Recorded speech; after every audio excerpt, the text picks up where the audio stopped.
minute.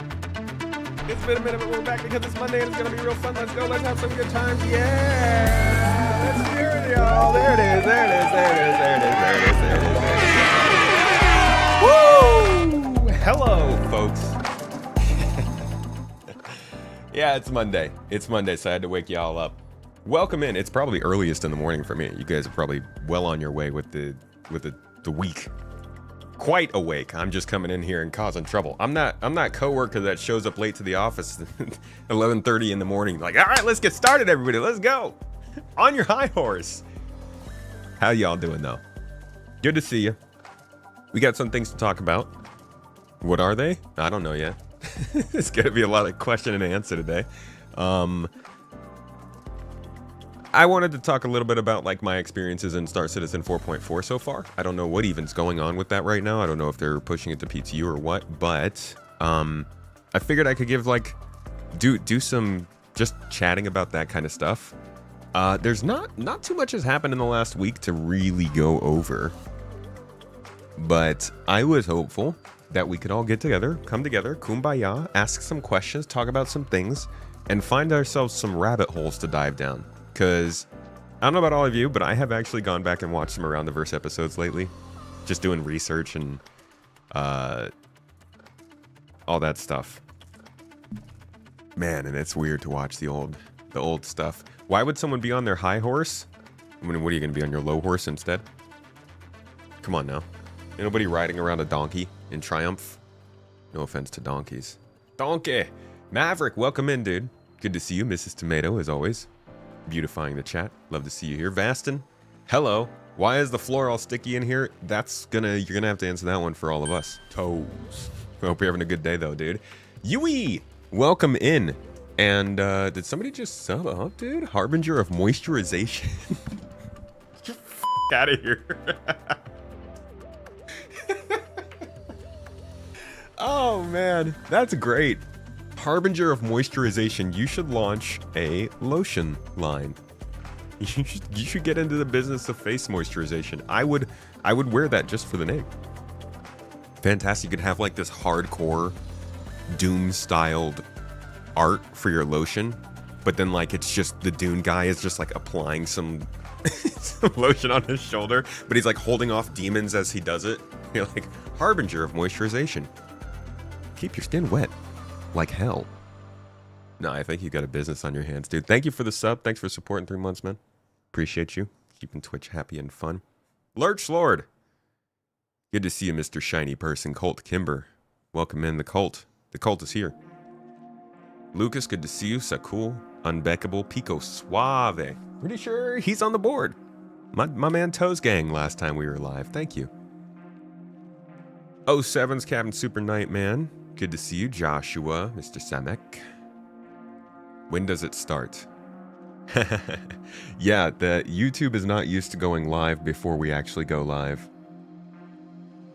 Was I late? Was it 9:01 when I went live? Hey now, the stream itself was live, okay? I just put my own starting soon thing on the page, which I know some people hate. As somebody who also uses YouTube, I hate clicking into something and wanting to get right to the point, and then you jump in and this dude's just talking on the freaking camera for like 30 minutes. But I'm sorry, folks. These are my friends. We're trying to have a good back and forth. I mean, you could call me acquaintance, whatever, work buddy. I don't know. Well, we like to talk. We like to chill, catch up. How the weekend went. Anybody do anything fun? You kill anybody over the weekend? You watch any good movies? We started a terrible, and let me just say, terrible, with a capital scary movie last night.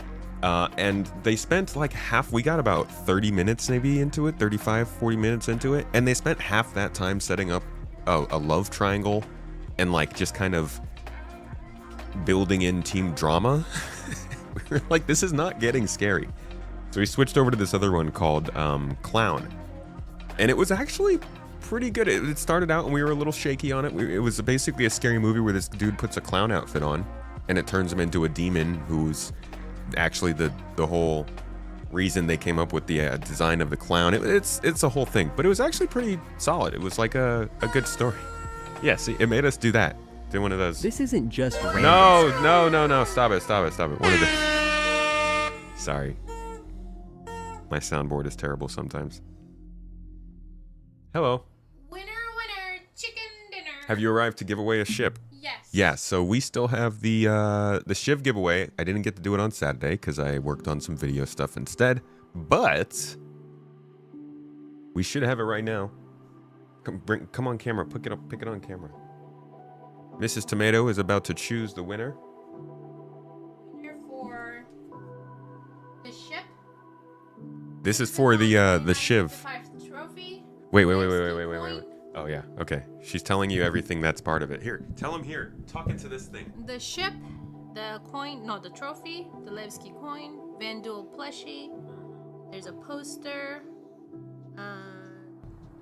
It's not a real poster. FPS Sorry. equipment, undersuit, gun. It's basically the gun. CitizenCon digital goodies pack. Yeah. Also lifetime insurance. Yeah. All right, everybody, hold on to your pennies. Hold them. I can see. Vastin, hold your panties. Okay. Let go of the candy. Let go of the cookies, Vastin. Drum roll, please.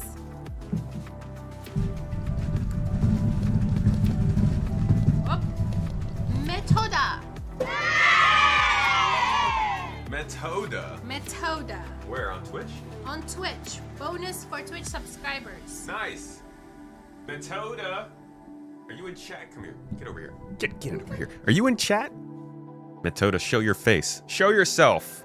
You have a shiv waiting for you, and not in the bad way, like you're gonna get killed in prison. It's like it's a full spaceship. You're gonna get shivved. Now, congratulations on winning yourself a little shiveaway.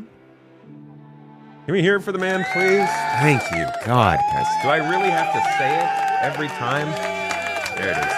There it is, yeah. Good job, man. Good job. Thank you. We appreciate you. We'll be getting another giveaway started soon, TM. I don't know if it's going to be when we meet the goals next or if we're waiting until the end of this week. But I believe we've got something else prepared for you guys here soon. It'll be a game package plus obviously a ship, lifetime insurance, sometimes a little extra, a little bitty. Cool. Thank you, Mrs. T. She is primed for another giveaway.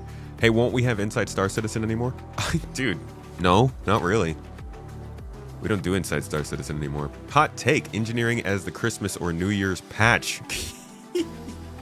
Buddy, that would hurt. Any leaks for this month's subscriber flare? Not that I know of. Not that I know.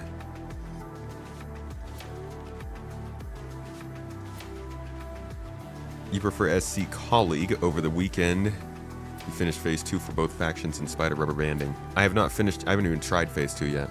So I don't know.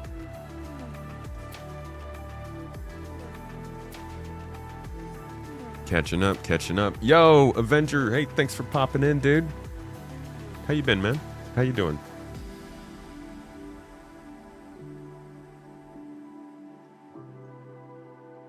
Can you win a Slicko shirt? A Slicko? Silco?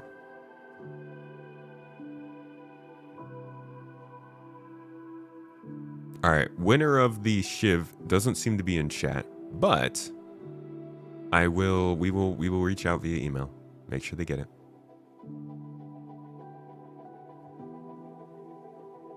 Are we losing ISC? No, I don't know anything about that. They were just asking if we get it again. I'm just saying, like, when's the last time we had one? When is the last time we had an Inside Star Citizen that isn't a ship advertisement or a patch advertisement? Let's take a look. We've got the RSI Apollo behind the ships, which was over a month ago at this point. Yeah, that is how rumors start. No rumors that we're losing Inside Star Citizen, folks. But if you want to spread that rumor and you're going to go post it to Reddit, make sure to take this picture of me. There we go. It's got to be pretty, okay? If I'm going to be linked to disinformation, have you ever seen the people who like get caught off guard in a huge report that goes global? Because I mean, a lot of people care about Star Citizens, Inside Star Citizen reports, but like, Some people are like, they're in the worst possible moment. And that's what lives on about them forever and ever and ever. And it's like, if you're going to be remembered for something already bad, maybe don't also look bad. That's not vain or anything. Ethnification, dude. Good to see you.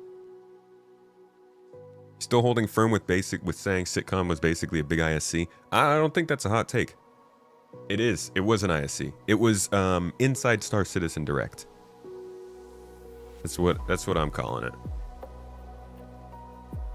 It was more ISC than 2021's ISC CitizenCon.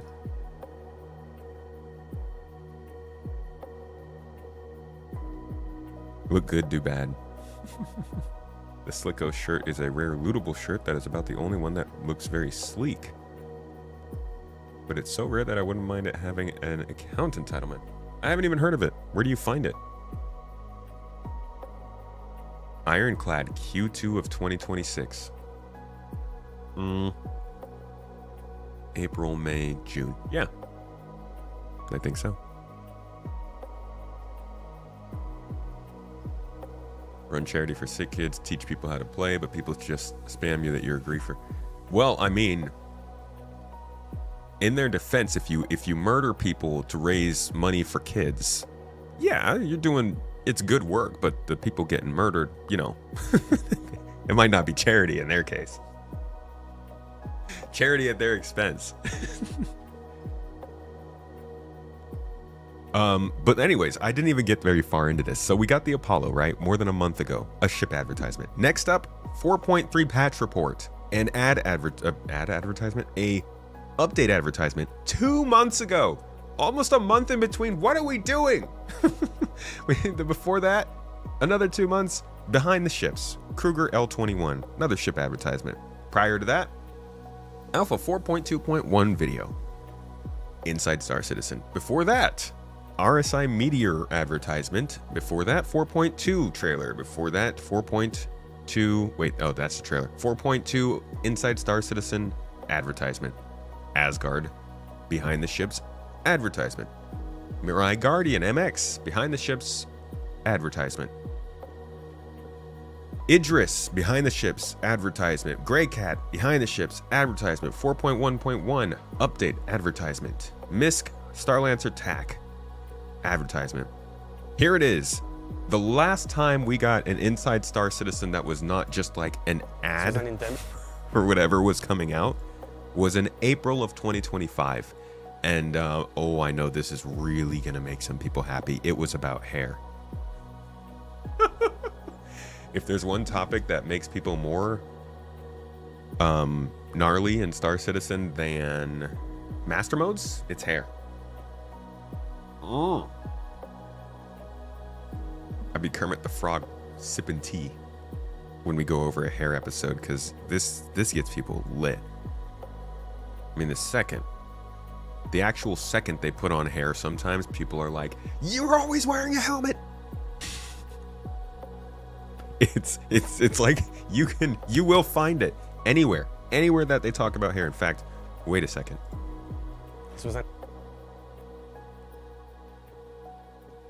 I kind of want to see if it's in here. I feel like it wouldn't be.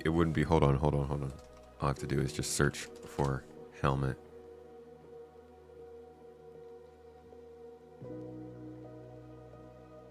Hey, see, these are people saying they don't want to wear a helmet anymore.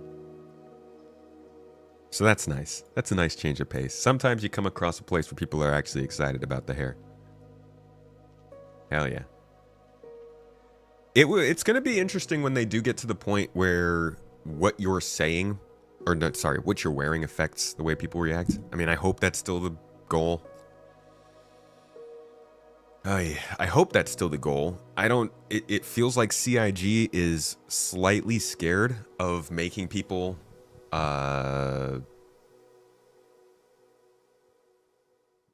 what's the word?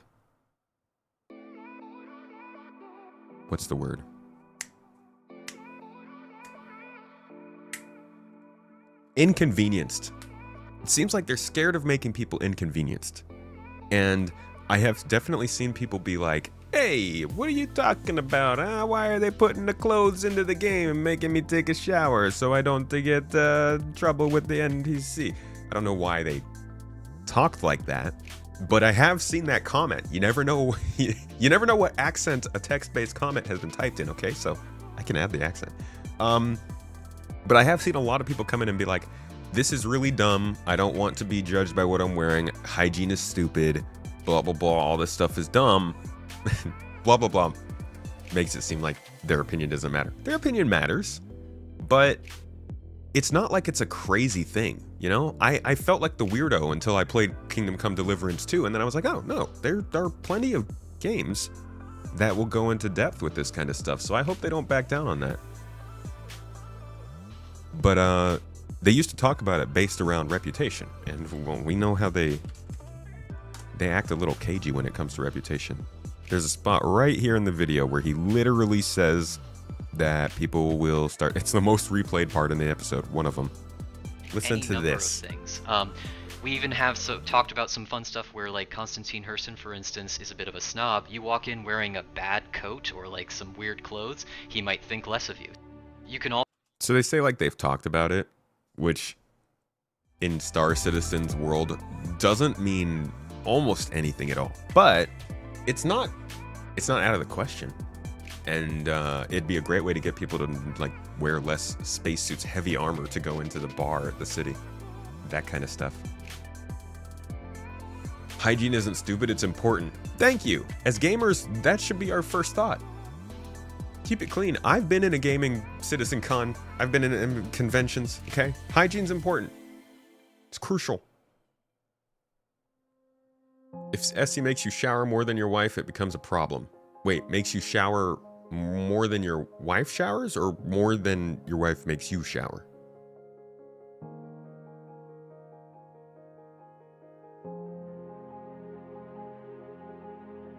Red Dead Redemption 2 has all that. True. There are a lot of popular games. Well, okay, I won't say a lot. There are several popular games that do stuff like that. Hinting at the end box. The end boss of Star Citizen is still the elevator. I know they let the cat out of the bag by introducing it so early, but I think ultimately the elevator, all roads lead to elevator.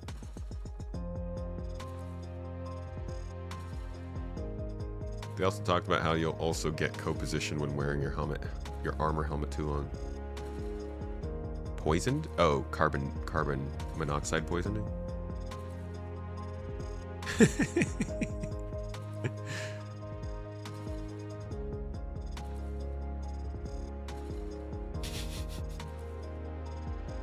Are you saying that Citizen Cons can be stinky? I am explicitly saying that Citizen Cons can indeed be stinky. It's certainly a possibility. You'll be sad if they don't have some hygiene interaction, even just meters that fill up when you're near a bathroom for some time. I think best bet is to just have Chat's chiming in with the facts, dude. It's not just can be stinky, all right? That shit stank.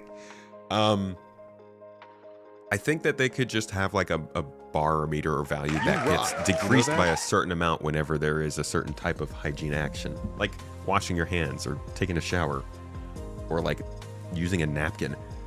The Opies, thank you for the super chat, mate. I appreciate you. Keep bringing in the questions, folks. If you got questions about what's going on, that's what today's about. Are they ever going to fix the loot box spawns? I feel like yes, but I don't know if, like, I can't say like it'll be soon. I hope it's soon. It's kind of annoying.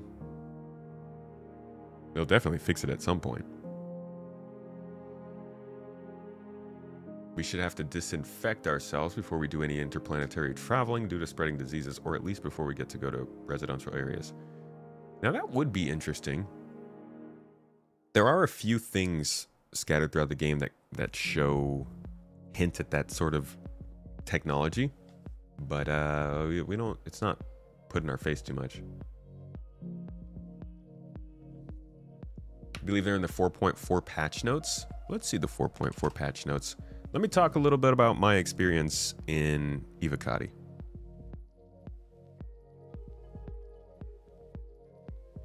Because I had some fun, and you guys can ask questions about that too.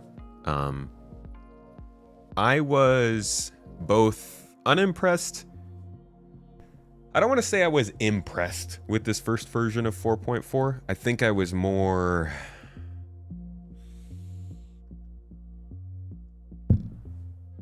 I don't even know how to put it. It was kind of... It was nice. It was a little nostalgic. I was pressed, whelmed. No, it was actually nostalgic, I think was the first part. Was just that, like... I didn't get any Nyx music. Hold on, I gotta play Nyx music. Wait, we can't do this without Nyx music playing in the background. I don't even know, what am I doing, man? The hell what kind of establishment is this? Where is the Nyx music? I loaded into the patch and they don't actually have the Levski music playing. Sad day, very sad. Maximum sad. So I had to play it myself from my own collection. That was not a great start, right? That really put me out of the mood, but as I flew around the system, I realized there is a whole bunch. Where the hell is it?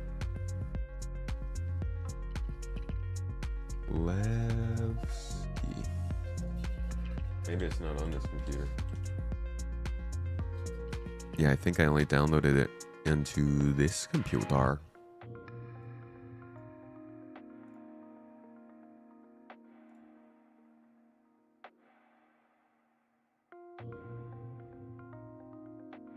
Nope. I'm lost. Lost to time. How disappointing. Well, no Levski. But when I was flying around in the system, you know what I heard was the music that like kind of played during the 3.0 to 3.4 time before we started to land on Hurston. Before we basically got Hurston music, and then we got ArcCorp music, and then Microtech music, Orison music, and then they kind of started to flesh it out a little more. But they mainly stuck to the cities, planets, and moons songs. And then like one or two songs would play while you're flying around. Then they added Pyro, which had its own music. Now that we're in Nyx, what I've noticed, and this could just be placeholder, it's been a mixture of that old playlist from like Star Citizen 3.0. It's got songs like Serenity in it. It's got the and then the other one's like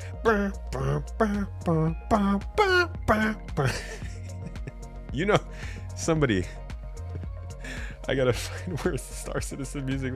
I could just play these for you instead of making them out of my own mouth noises, but I can't find my music.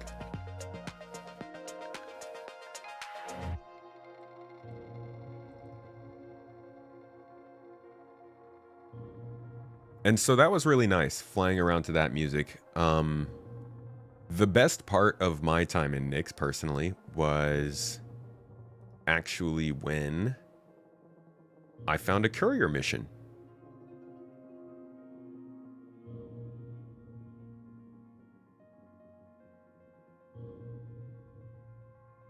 Pyro is done. Get out of here.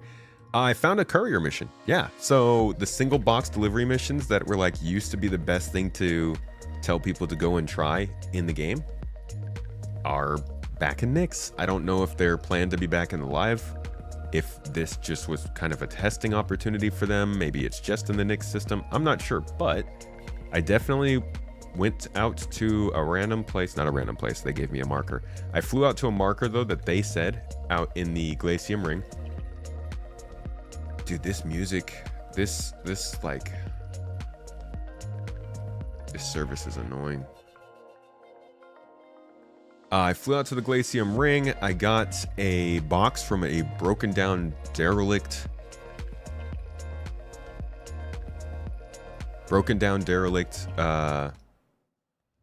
Cutlass that was floating in space. There were a couple loot boxes also floating there. I grabbed some stuff from them. Took the box, flew it across the system to the Castra Nyx jump point, and mission complete. The turn-in was a little bit weird, but for the most part, it was like I was back to playing like I did. earlier on. So I don't know if they're bringing those back in 4.4 or what, but I think that's a really good sign because we need more missions like that. You're irritated by the implication that Pyro is done. I mean, there's no... do you feel like they implied it's done?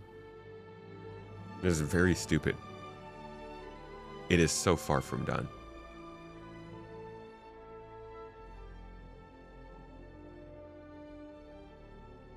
What's up, Gyuza? How you doing? Alright, now I got the Star Citizen music playing. Still not Levski, though. What's my experience of engineering? I did not get to try the engineering stuff, so I can't talk too much about that. But I did talk to other people who have tried it quite a bit. Does sound like fun, but needs some work. Abdi! Good to see you in chat, dude. Every time we were money wiped, that was always my first few days. UPS simulator, and loved it, yeah. The ones that dropped on Area 18 buildings, dude.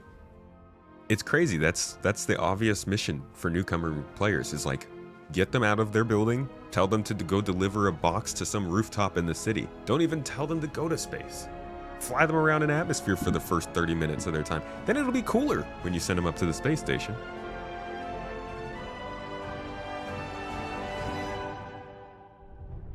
They said something like, unlike how we delivered a complete Pyro, Nyx will be introduced in stages. I took that more to mean like a complete Pyro in like their planets.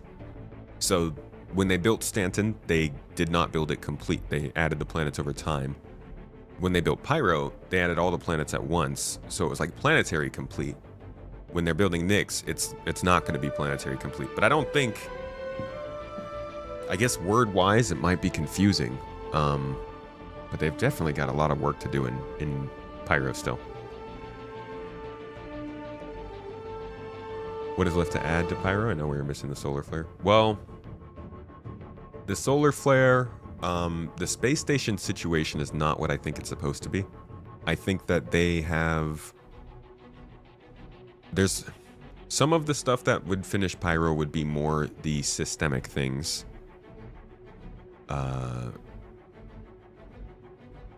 Refueling, repair services. Those would allow them to remove some of the space stations. We don't have the... It's supposed to be kind of a battleground to an extent. Like the gangs are supposed to be going after stations. I think a lot of the stuff with the factions is not in the Pyro system. Also, you still fall through the ground. Is that? There's not much to differentiate it from Pyro or from Stanton at this point now. Derelict Cutlass brings back some nostalgia. Remember that gameplay demo where there was a dragonfly in the back of a Freelancer? Yeah, in the back of the Starfarer. Or maybe it was a Freelancer, actually. You might be right.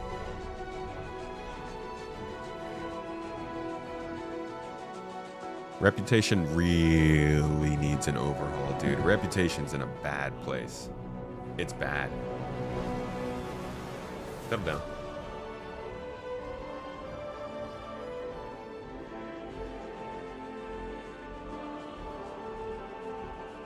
So, in terms of the official patch notes here, they did say that they were focusing on stability, bug fixes, new star system, that's Nyx, Delamar, and Levski. Now, I actually have my own footage from back in the day. The good old repositories. If I can pull it up, yeah.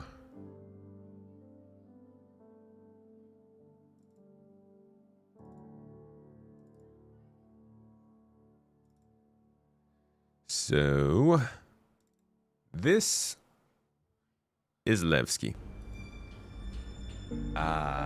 There's the music. There it is. Yes, see, now that brings back memories. So I can't show you the footage from the Evocati, but... big surprise, it's pretty close to what it was back in the day. So I can show you back in the day, and it's basically like showing you the same thing.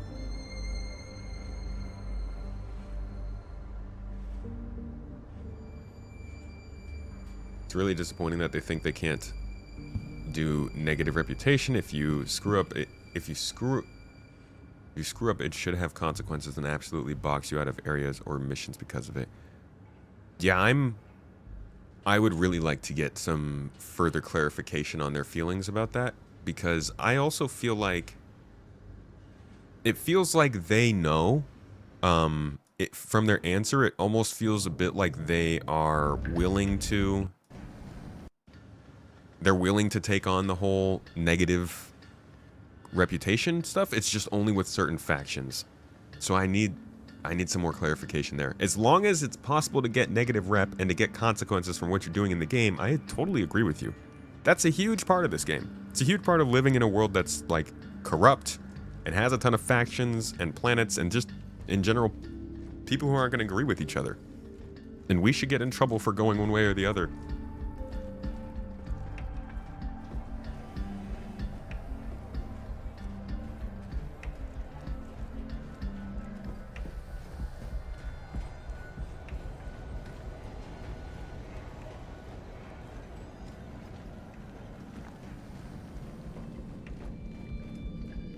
Good morning, Spore. How you doing? Looking forward to leaving New Babbage and making Levski your new home for a few patch cycles. Ah, I miss this music, dude. I don't know why, but it has a Levski feel to it. I'm guessing that's just because we listened to it at Levski so much, but it has this sort of like slightly industrial, warm and homey vibe, but like a little rickety, you know. It's not quite that inviting. It's still a little bit Spartan. It's like a very fitting song for a place like this. Negative rep would be bad now. Just look at the CFP ground missions in Pyro. Yeah, they don't necessarily have to put it in now, but it would be nice to know they still plan on doing it, because their last answer on it was a little confusing.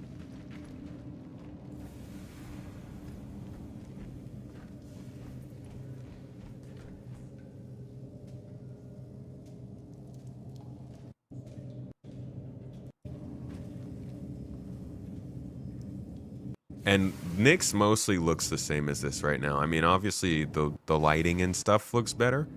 They've added some more locations, but for the most part, Nyx is still swashbuckling, rundown place. The performance is better than this. I was actually getting bad performance in Nyx, but it was still better than what I got back when we played it in this time period.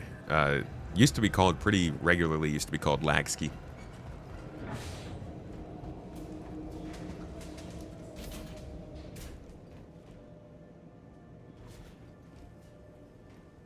As long as they allow an option for players to do a redemptionist mission that helps start the path for a player to get back into the good books if they want to, then we should be able to have bad rep. Yeah, I like that. Some kind of a redemption arc would be nice. Ah, the old interface. I think this was still around the time when we had... I don't think your inventory was localized at this point. So if you bought something, it would just... you just have it anywhere in the whole game.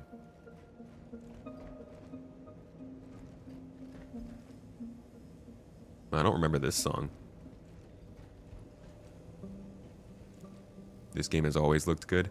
It started to look a lot better around 3.0 in 2018, and then it took another step up, I would say, around this period, like 2020, 2021. And it's probably going to take another step up in the next year or two with the lighting and graphics changes that they're doing. I mean, I guess actually it's been taking a step up over the last couple of years. The clouds coming in, the fog improvements they've added with the new planet tech. Yeah, I think it's gonna look even better.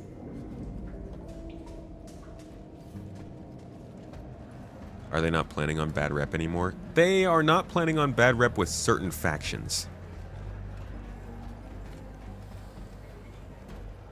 or they're not planning on any rep with certain factions. I think they only want you to be able to get rep with the mission, with the factions that you're actually working with. The factions that are just kind of existent in the world, I don't think they want there to be reputation with.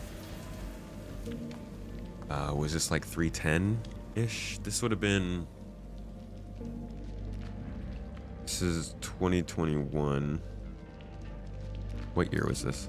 Or what month was this?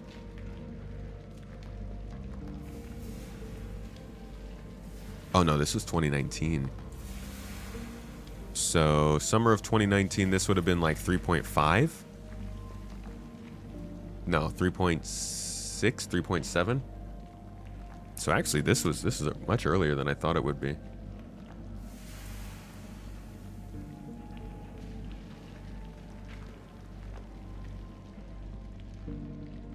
Yeah, my bad on the time. I was a little bit off there. This is closer to 2019, it looks like.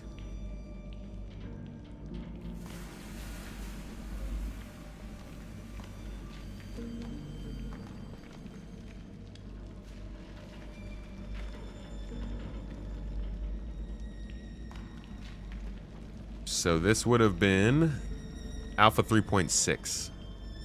No, this would have been Alpha 3.5.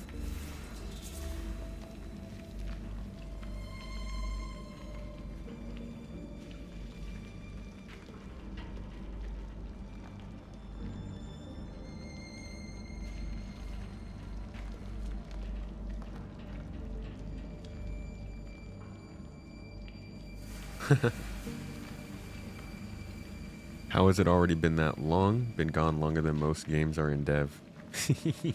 Yep. It's pretty wild, man. Do you not study the list of timestamps in all the videos? Too busy trying to keep up with CIGs, you know? You like that they haven't changed anything. Some stuff has. Just a little bit. But yeah, it's mostly the same. I think the biggest differences are actually around the outside. I don't think I have any... This video in particular, I was just taking a bunch of video and I was working on a video. So if you actually go back to Space Tomato. I think it's called Forgotten, actually. For Galt 10. I used to do a lot more of cinematics and... Man. I used to do a lot more like cinematics and stuff when Tired of sifting through jobs that don't... Sorry. Shame on my cow for using that YouTube profile. I used to do a lot more like cinematics and virtual photography in the game before I started doing information stuff. So I was just taking shots for videos like these, and you see a couple of them here.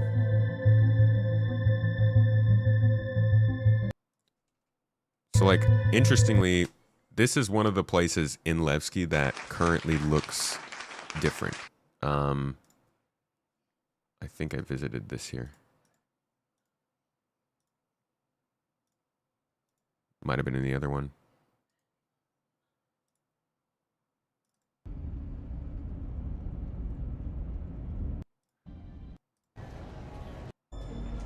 Yeah, so this location is still at Levski, but they changed it a little bit. They took out the giant spinning fan at the top, which I think we get some video of here. Yeah, this fan at the top here is just like a blank space. And it's actually kind of funny if you go to CIG's YouTube channel and you look up that video that they did about... I think it was the welcome to... So not only is... Welcome to Nyx. You get inside the station. No, it must have been this one. A space for spaceships. Let's see. There Polaris and other ships that are designed to have other ships land inside them. Of course, it'll be more than just those 2 ships, and you'll find out more once we get closer to release. But this is a really important feature that we're really excited to get out. Actually, it might be Rock If you're not Cracker. bringing your own Idris, the People's Alliance has a Idris there that can provide a safe port. Old engine room. Yeah. So this space, Now, as you're traversing through the facility, right? That looked a little familiar, yeah. It's just that from the other side. There we go. you'll find the old. So there are areas in Nyx that have been repurposed, and like this exact thing is still in Levski. So obviously we're gonna see some things around the Nyx system that look similar to one another. Probably kind of like we've seen in Stanton, where things that are in Loreville look kind of like things that are in Area 18. So they're reusing some assets here and there. But this stuff is, like, besides this spinning part, this whole segment is still pretty much the same. And I do think this is going to be one of the places where you can get down to those municipal works.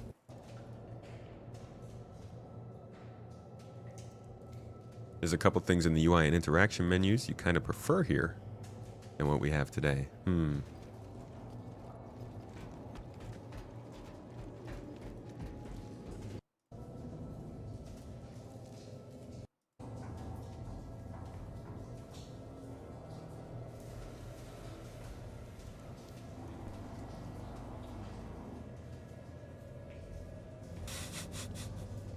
Goofball in his TCS 4 armor.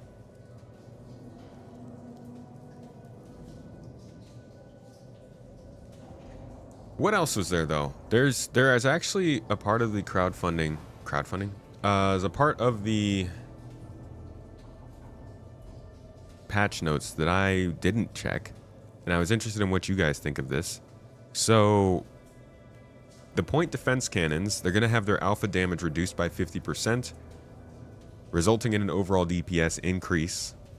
Their mass has also been lowered, as their previous weight was considered too high. The weight of every gun will actually make a difference on your ship.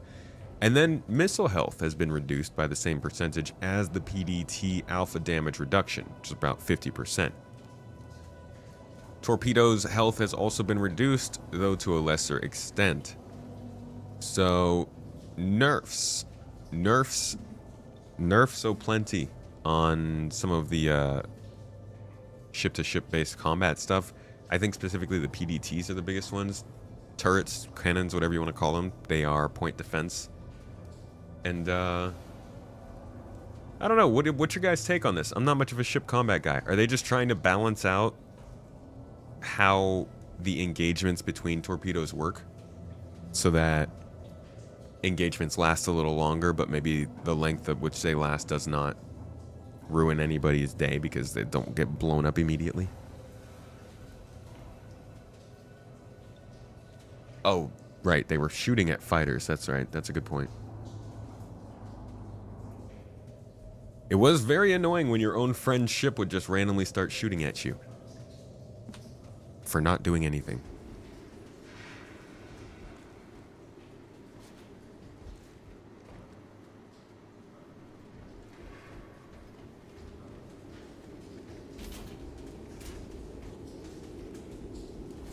Yeah, I did not realize just how badly they were going against fighters. It's a buff to torpedoes. Why do you think they lowered the health of them?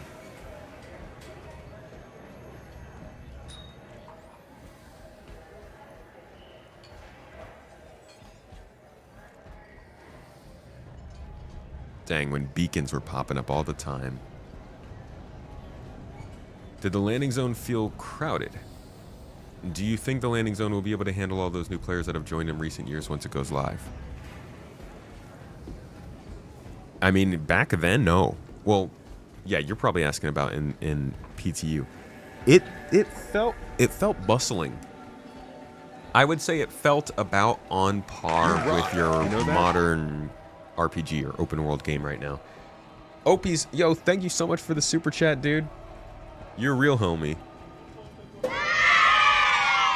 the kids cheer for you greatness. It's really, really loud. I'm going to turn that down just a little bit. Thank you so much for supporting the stream, dude, on YouTube. It means a lot. Asked, are FPS turrets in game? I have been to Onyx a lot and never seen them in 4.3.2. They were in the PTU. I haven't seen them live. Hell if I know what happened to them. Did CIG say they released them and not put them in the game? I haven't seen them, really. Oh, right. Lowered health so PDCs can still kill them. That's fair. Okay. Duh. See, sometimes my brain needs just help connecting the dots. You make it so PDCs can't kill everything, and then you also make it so that torpedoes are still viable by being killed by PDCs. Yeah, obvious.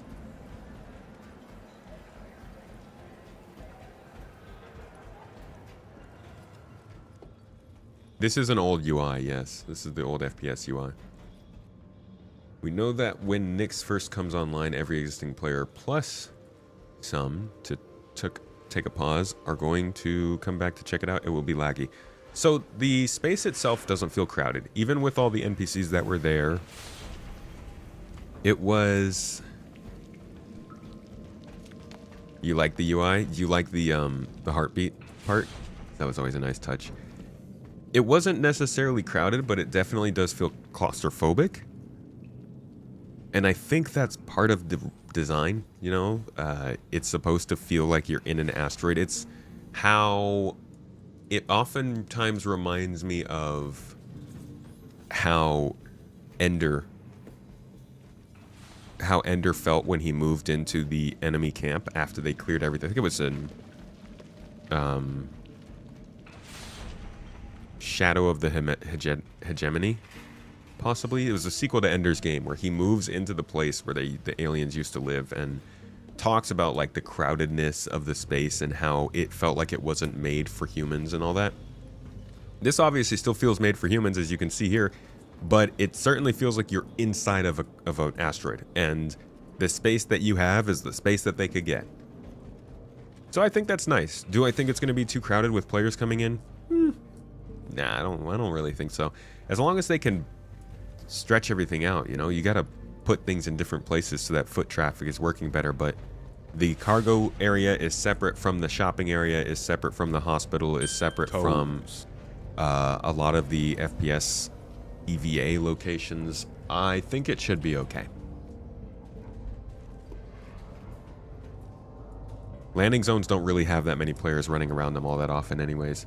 Nalibji, thanks for the subscription over on Twitch. My friend, you get one of these. Thanks for making this possible. Yeah, we'll see how this thing launches. I don't think it's going to feel too crowded with a bunch of folks in it. It might initially with everybody coming and visiting, but on average, I don't think it's going to be a problem.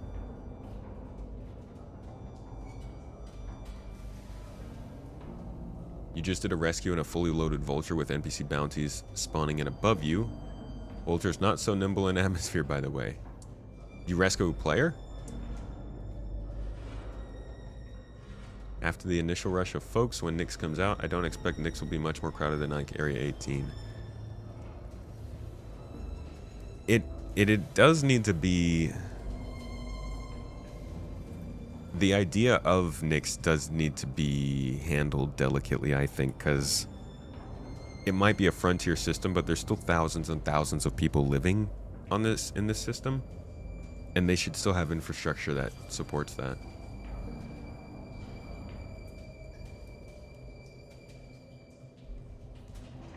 To you, it feels like Grimhex, too much like Grimhex, and after all this time, it's been a while since the Mesher regime, and they still live there in this wrecked down state.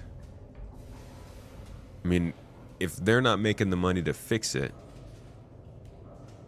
then yeah.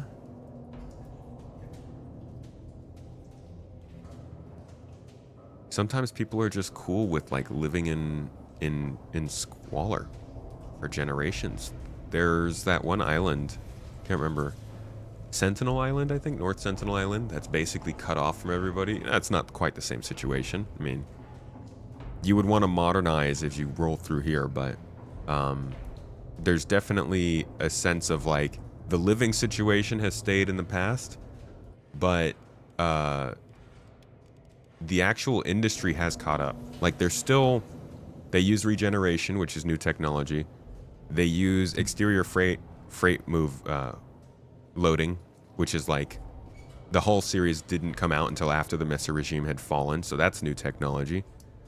They're clearly still trying to stay up to date with the rest of humanity, but as far as their own living situation, they don't seem to care too much. I do think that it should feel a little bit more put together, but it doesn't bother me that much. Grimhex is in far worse shape than Levski.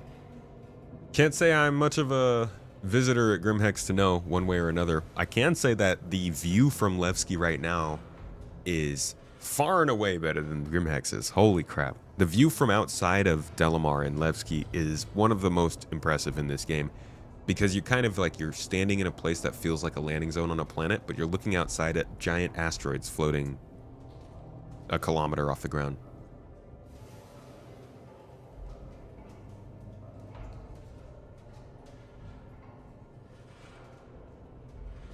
You'd hope Levski wouldn't be squalor, but more of a patched up vibe. Maybe next one will be the future to the people living on Levski, like the idea being that they can start to colonize it. If you listen to the podcast episode I did with the Astro Historian a couple weeks ago, we talked about the possibility of them using this whole terraforming Nyx thing as actually a really central part of the story. Like, if they did go ahead and say, a new company figured out how to terraform Nyx, therefore, a lot of the settlements are moving away from Levski, and you're starting to see a lot more stuff pop up on Nyx 1. And at the same time, this also means huge corporations, the UEE, all kinds of groups of people are coming into the Nyx system because they want a piece of that delicious pie, because it's a ridiculous idea to be able to take a system like Nyx, which is in an amazing location, and turn one of their planets from not being livable into livable. It could be a crazy pivot point for the whole story. I would love that. So we'll see. There might be a really big part of the story that's based around this idea that like Nyx is kind of a weird system. But who knows? Who knows if they're willing to do that, or if this is just kind of a retcon without thinking too much about the ramifications. Opis, thank you for another super chat, man. Much love to you. It means a lot. Ask, they also need... Oh, didn't ask. Only said. They also need to change player bounties so the criminals can't just hide in stations like Grim. I had someone with a level 4 crime stat. Menu logs. Menu log. See, if somebody menus logs, they should be left in the game still.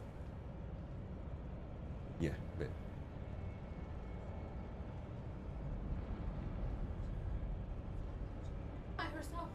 Nice. And then she told me Japanese flowers are pink and open, like sakuras. Yeah. That's because she's a genius. She found the Japanese. She was looking for the Japanese flag. She found it from the list of flags. She's really good at that.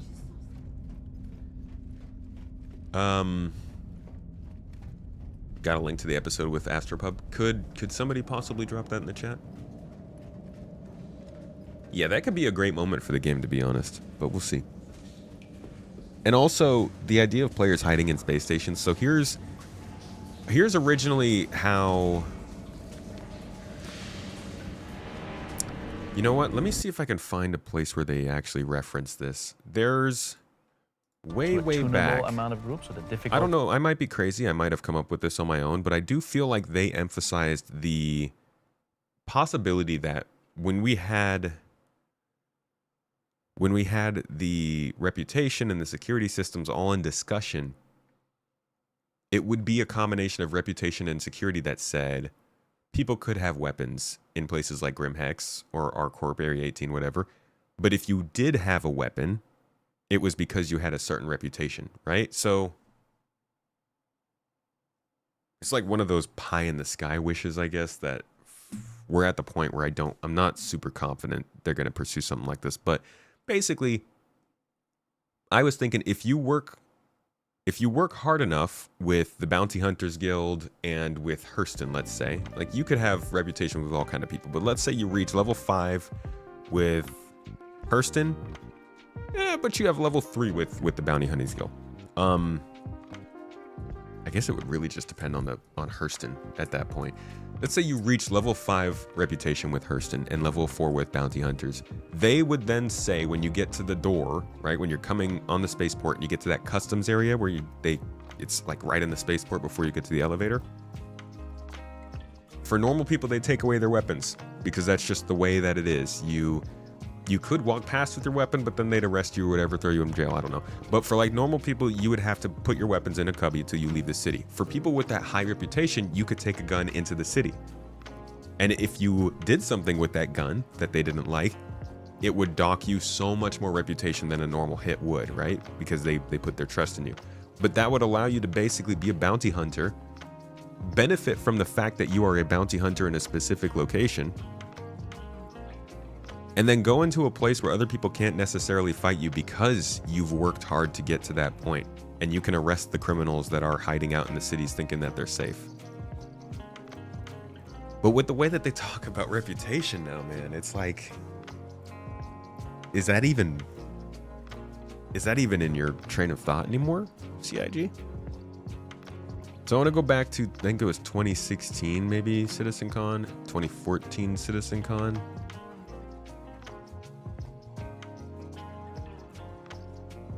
It was a while ago, definitely. But it was where I think he mentioned something. It's so far, freaking 11 years ago, dude.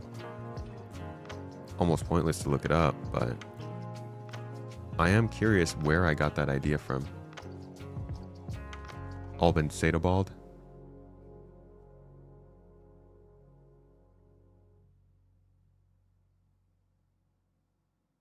2015.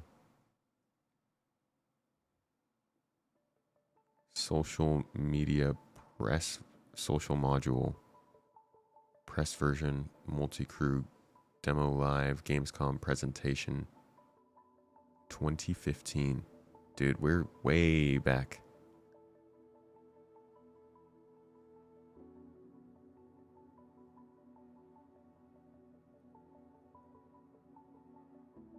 Here we go.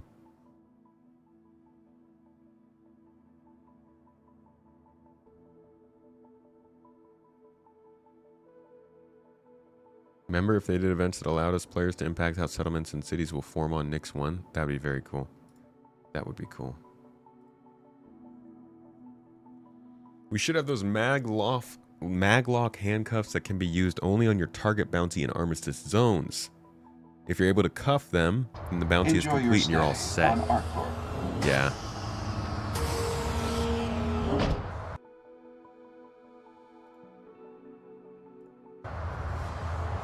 Okay, so I think Chris says something about it here. It's brief, you know, it's just one of those things where he says something and maybe it's not real, but I like to find out, where did I get this idea from?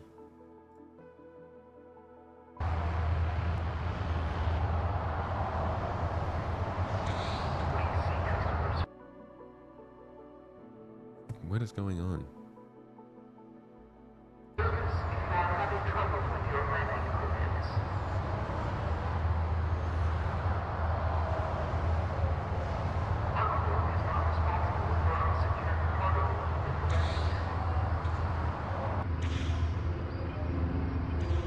Next.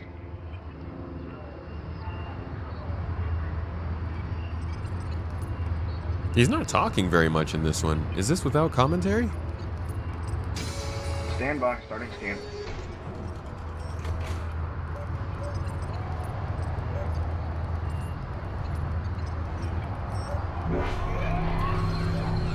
By entering Area 18, you agree to abide by all laws and regulations set by ArcCorp and the UEE. Any violation will result in immediate prosecution. I feel like he was talking during all of this. How could Chris go this long without commentary on the gameplay? The checkpoint.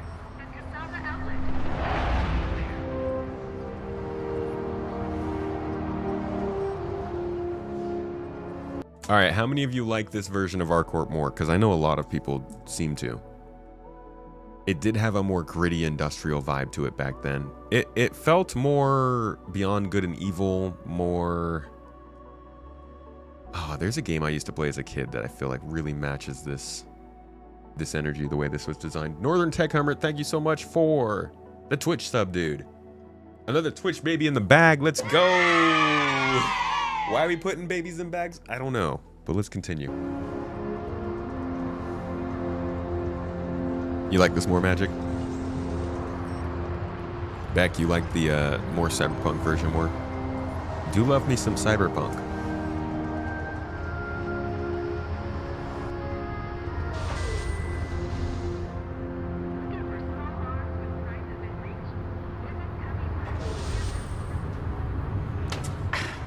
Come on. Oh, hey, welcome to Dumper's Depot. Take a look around. Everything's for sale.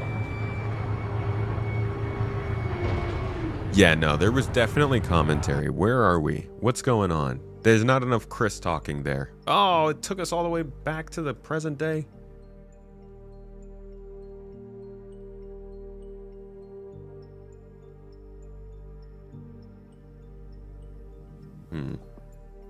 Here we go. Something weird happened there. You feel like 80% of things are getting this old grungy vibe now, and that doesn't fit Area 18 and what it was for the verse. Now, there is a bunch of old grungy right now. They're into that. They're in that phase of their life cycle. I'm excited to see how that changes once we see Castra. Dude, what is with my internet? Is the stream doing okay? Is this just like a YouTube? Is this a Google Chrome thing right now? Being very weird. The overuse of bones.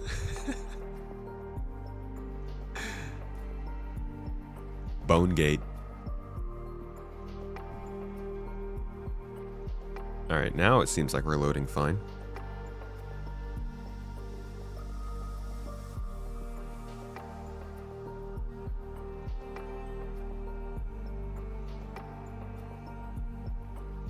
Does this model have different length legs? Yeah, it's actually, that's the nerf you get when you don't sleep in a bed when you log out. One leg grows faster.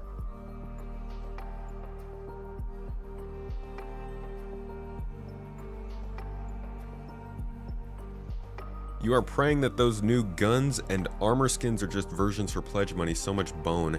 I think it would be a little bit of a missed opportunity for CIG to not just also release them in other skins at some point. I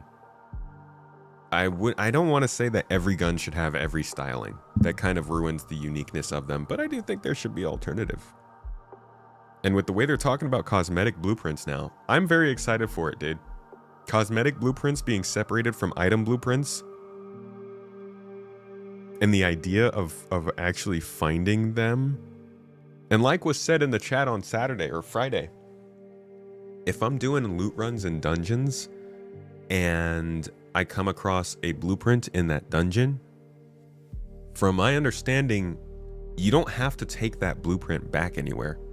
So we're going to go back to full loot at some point. We're going to go back to the point where anything in this game can be looted off a player. You'll have certain things that can defend against that, but if you're in a lawless system and somebody finds you and kills you and they take your stuff, they took your stuff. That's it.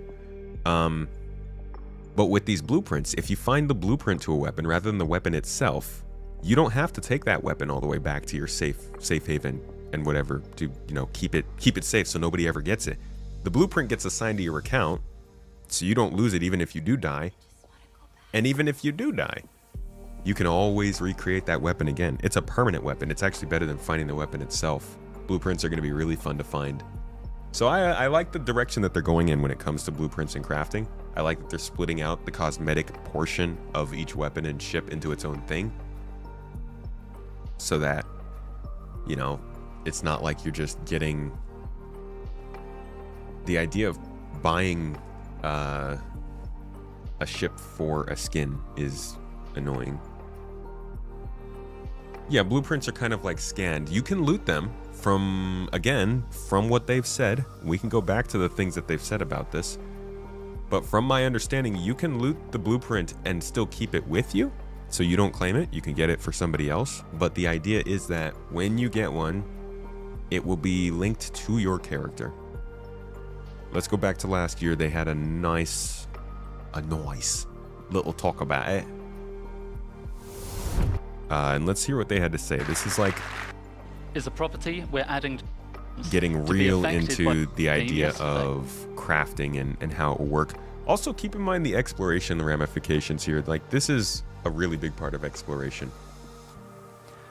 High quality is more desirable overall, but is more rare, and there are still important uses for low quality materials. More on that later. All raw materials you find in the verse will have a quality rating that's generated based on some rules, the same kind of rules you heard about from the Planet Tech team yesterday. You'll find the same material in many places, but with varying qualities, so you might want to explore to find the best. Some materials that are already rare will be even more valuable if you can find them with high quality. But what's quality for?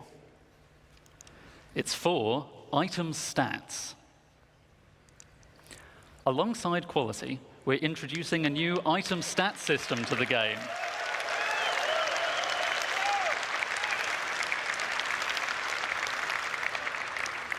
This will allow relevant properties of craftable items to be affected by the quality of materials used to craft them.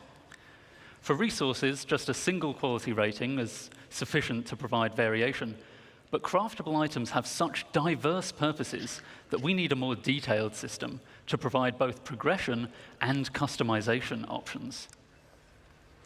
We aim to have meaningful item stats for all craftable items, but some examples would be the damage and fire rate of a gun, the wear resistance of a ship component, or even the satiation provided by eating a hot dog.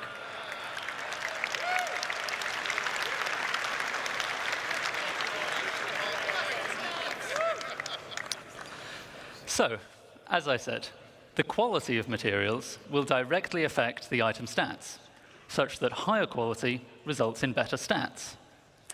Most items require multiple different materials to make, which may each influence different stats. And in many cases, you'll have a choice of materials to use, which lets you decide which stats to focus on to tailor your items to your playstyle. Here we see I'm making a gun with high-quality aluminium, giving me a nice bonus to integrity and weight. But someone sold me low-quality copper, so I don't get as much fire rate bonus as I could have. To go even further, researching your fabrication blueprints allows you to build higher tiers of an item with improved base stats. So a higher tier item will be better than a lower tier item that was made with materials of the same quality. Making high tier items requires more advanced materials, but is also how you access greater choice as to which stats to improve. This means that your high-tier items can not only be better overall, but also more specialized in the areas that are important to you. Most items will have tiers 1 to 3, with tier 1 being the most basic version of the item, and tier 3 being a highly advanced version made with appropriately impressive materials. But you can also craft vehicles.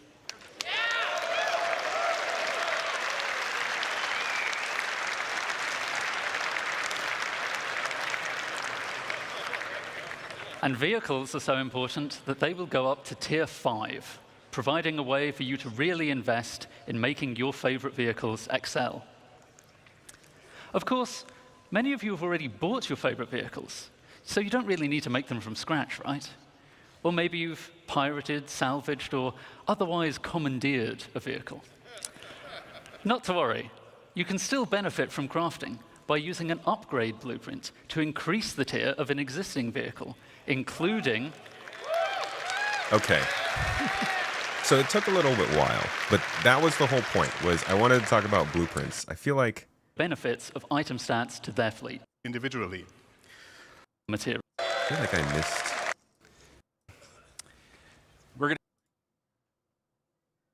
When a player makes a choice, they assign value. Let's take a look in-game at the difference it makes to have high-tier equipment made from high-quality materials. You've seen this video around a dozen times by this point. You'd like to give an applause to the Tomato Man for his 500th time seeing the same clip. All right, you want to know my secret? People are like, why does he remember so much? So, I have like certain times of Star Citizen's history that I remember more stuff. And a lot of it coincides with the pandemic. So I was always a troubled individual who obsessed a little bit too much about this game. That's never changed. It's unfortunate. But during the pandemic, we were at this point where I was living in Turkey with Honey. And when I went, God, it's such a long story. When I went over there, we moved in with her parents, and we did that for a little bit, and then we were like, oh my God, we need to get out of here. So we refurbished basically a farmhouse that they had, and that's where we started this whole thing. If you go back to like the very first streams I've ever had, you'll see that place in the background, and it was, whew. it was rough, but I appreciate those of you who were around since then. While we were there, there wasn't really much to do, right? COVID was in effect, so we weren't going anywhere. I was living in a pretty rural, out-of-the-way town in Turkey where I did not speak the language, did not have a job. We weren't doing this quite yet full-time. I was just kind of learning stuff. So I spent a lot of time watching older videos. And I would literally just walk. There was like this length of farmland next to our farmhouse out there in Turkey. And I would walk this quarter mile back and forth, just like we would do that as a kind of a way of working out because there were no gyms. There were no gyms anywhere near us. And even if there were, it's not like they'd be open. And I just had videos on repeat over and over, just listening to stuff. It was ridiculous. And yeah, as you say, you questioning your sanity. I do. I genuinely do, because I can remember so much stuff about this fucking game. But I can't remember my own like little things that I have to do day after day. It's frustrating. But yeah, dude, love watching these things for the 8 millionth time, since I can't play them. Here we go. Here's blueprints. Oh my God, I'm like, why aren't they talking about blueprints? In order I just had how to you, as the wait a player, couple will minutes. experience the crafting profession. You will start with acquiring the correct blueprints as the first step in the crafting process. Tomato As Guide Jacob is already learning mentioned, Star Citizen. Step 1, be unemployed. See, that's the problem. I started before I was unemployed. Oh, dear me. But yes, also, that's something I like to tell people when they ask about how we did this and how we started this. I was like, well, we basically lived off of savings and investment returns for years while we were kind of booting everything up. Blueprints can be acquired in multiple ways. Let me give you some examples here. You can purchase commonly available blueprints, earn them from reputation and mission rewards, or even find them in loot crates. All content in our game could reward you with a blueprint. See, and this is like the secret of crafting. We all talk about crafting, but the real secret to crafting that could change the whole game is blueprints. They could replace every single piece of loot with blueprints, Here's an apple blueprint instead of finding the apple in the apple box, or a med pen blueprint. But this med pen gives you 5% higher hygiene when you take it because it's got rubbing alcohol on it. I don't know. Like, they could do all kinds of stuff with blueprints. I think this is similar to what Star Wars Galaxies did, right? Some blueprints will be challenging to find, so players working together may find them easier to acquire. What's up, Yui? While you may find a blueprint on a datapad or other portable device, the blueprint itself is not a physical item. You don't collect them in a box or stack them on a bookshelf. Blueprints are digital. Once you claim one, it is permanently added to your personal library. This library... Okay, so, real quick, I just want to restart this. So, crafting is probably one of the biggest parts of Star Citizen. It wasn't really a couple of years ago. I mean, I think it was always assumed that there would be crafting and stuff, like refining was part of that process, and base building was obviously something that they've been selling things about at least up until 2017. But crafting itself didn't really become much of a focus until the last couple of years. Now, blueprints are, I think, the real kicker of just how important crafting is, because like he's saying here, they can put blueprints anywhere. It could be a loot reward, it could be a faction reward, it could be something you buy from someone, it could be something you trade. I'm hoping blueprints are the kind of thing that also prop up the player economy. But I think the most important thing about them that he's saying here is that they are not physical. So you can find it, like we were saying, when you're out and about, and you don't have to worry about possibly being killed and losing it. It'll be attached to your character overall. While you may find a blueprint on a datapad or other portable device, the blueprint itself is not a physical item. You don't collect them in a box or stack them on a bookshelf. Blueprints are digital. Once you claim one, it is permanently added to your personal library. This library... But because we're still in the alpha phase, if you find one of these during the alpha and for whatever reason it becomes victim of the persistence nightmare that we have right now, and you lose it, you lose it because persistence is not working how it's supposed to. So at least as of right now, this could get annoying. But once the game starts, these are going to be the absolute best thing you could find in Star Citizen.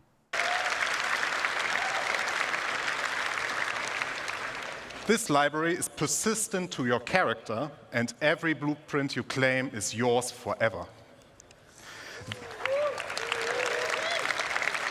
They cannot be stolen or traded once claimed. That's kind of...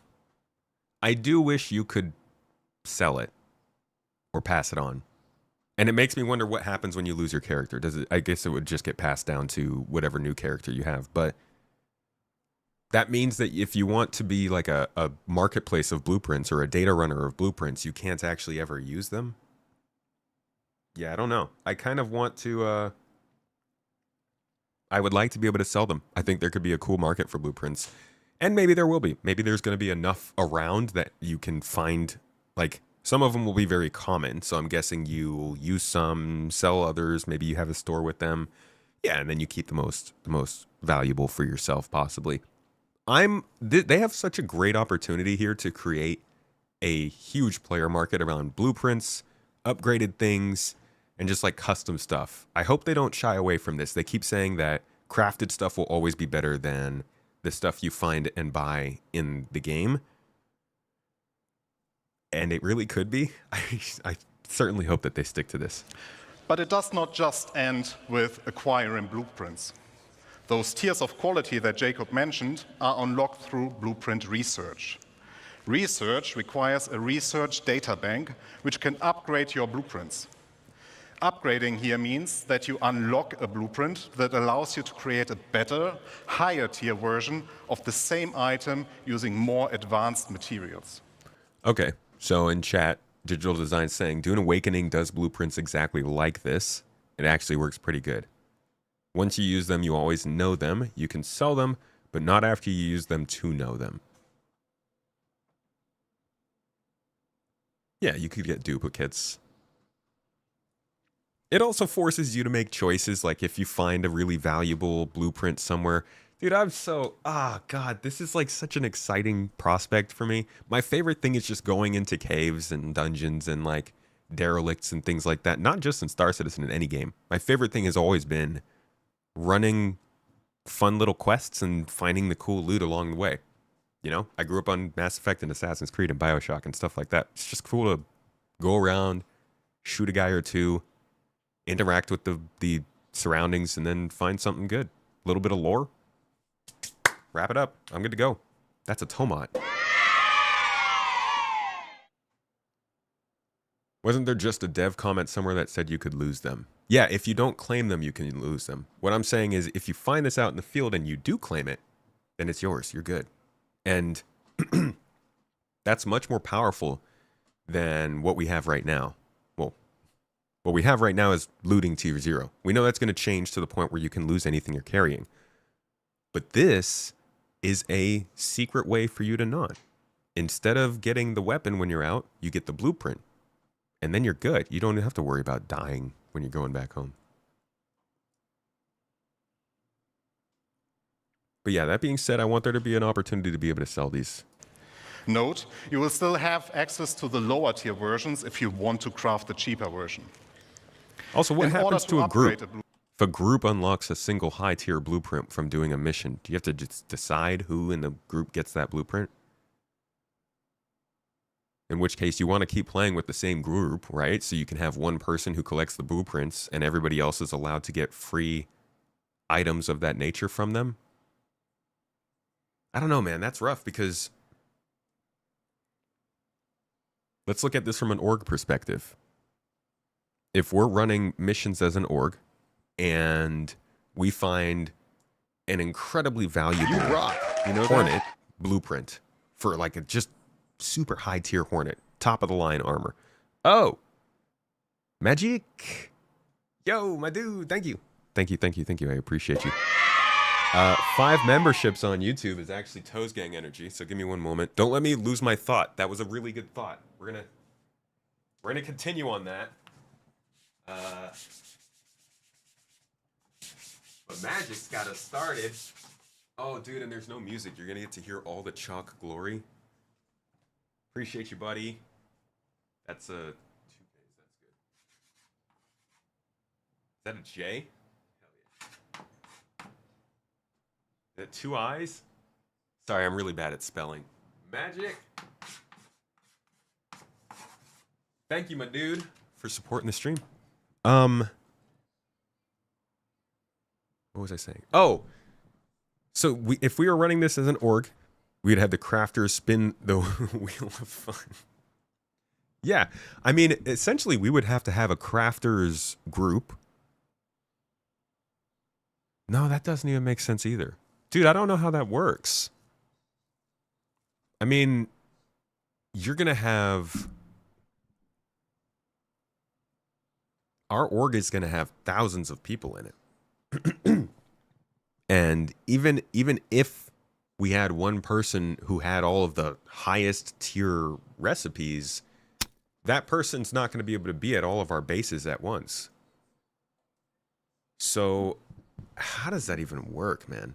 I think there's going to have to be some way for these to be there, like a permission system maybe. I don't know, man. But also, yeah, some music would be nice. It's so quiet here.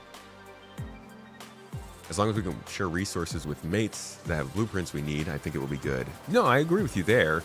You could have a designated crafter. I just worry about as groups get bigger. Whoa, this is a really exciting song. What is this song doing on this playlist? I love this song. This is just a very... I actually like to end videos with this song, and I did not know what the name of it was, so I'm glad we found this. Listen to this thing. This is a hype beast.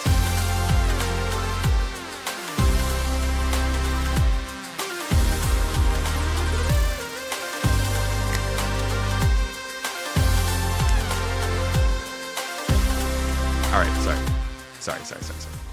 Good song. Good song. Lots of energy. Yeah, I feel like if your group gets too big, this is going to be a problem. Org-owned blueprints could be a thing. Yeah. Crafters will be at their own base, build things, and then store them in crates in the org storage. I want our crafters on our base.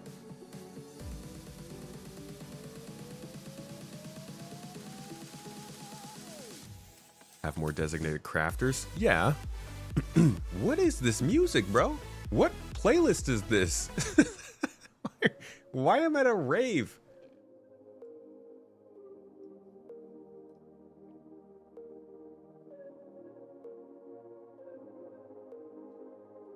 But if you have multiple crafters and you only find one blueprint, then you're still trapped. I guess that calls for more logistics. Is that a little trick? They're like, ha ha ha. Orcs can't manufacture things everywhere, so they'll have to ship them around. Oh, shit. It's like 4D chess, dude. Wait a second. Huh.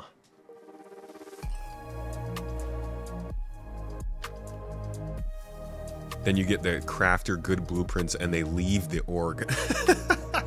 Oh boy, yeah, that'd be rough. Ooh, they're gonna have to figure this one out. Allow for limited run copies of the blueprint. Oh, that's a thing. That is a thing. They have that.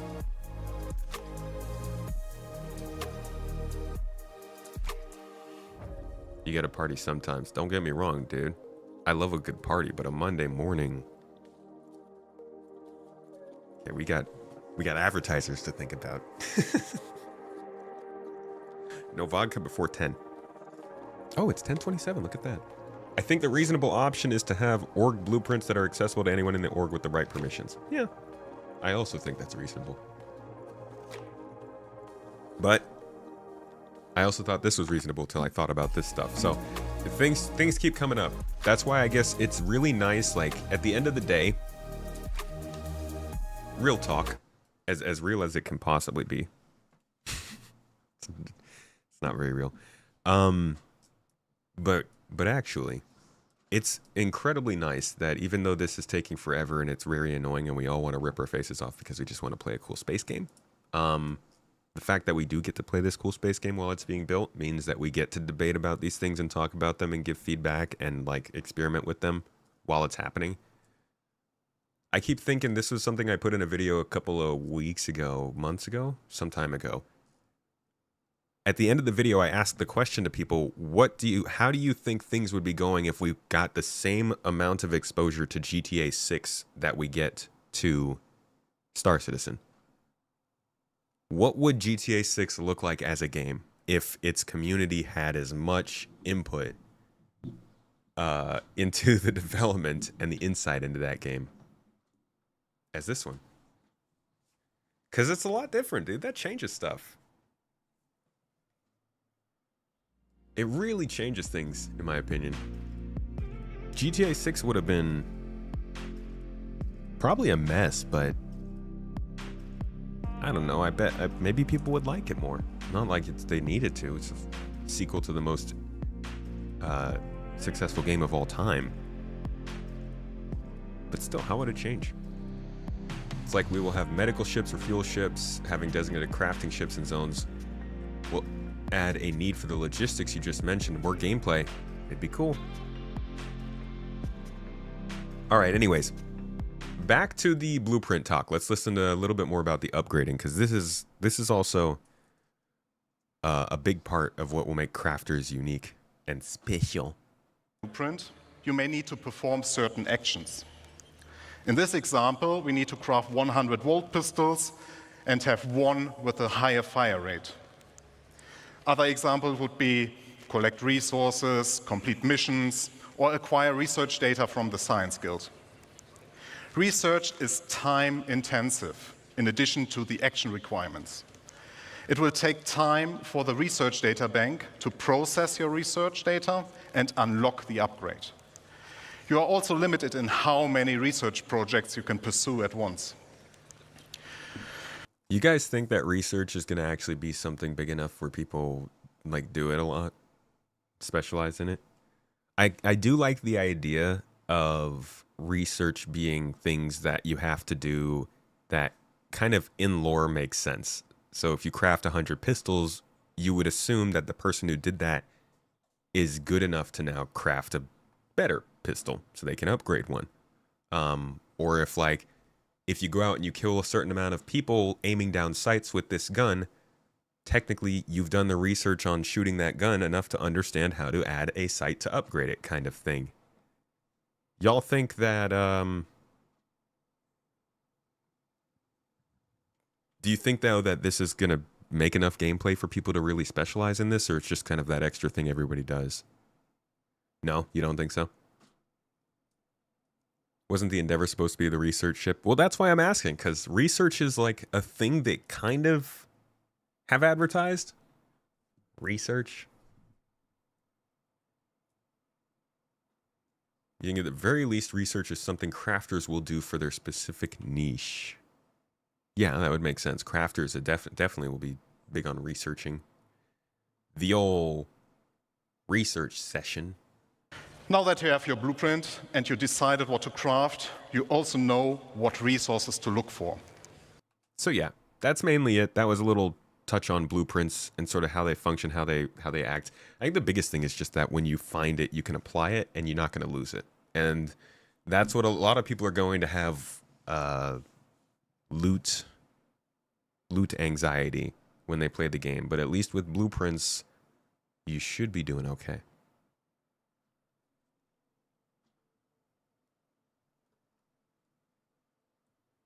Bring back the music, man. It's too quiet in here.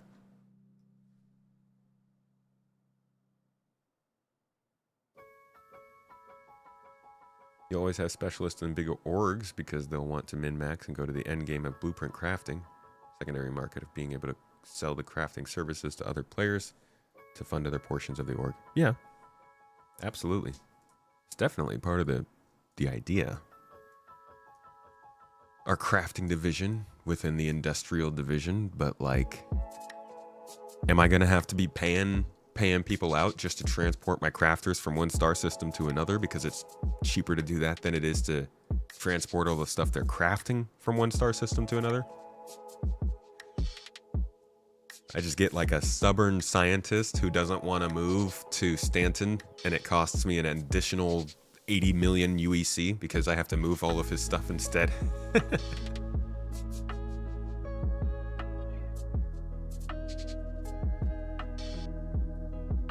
Research being time intensive sounds actually can only hyper specialization in it.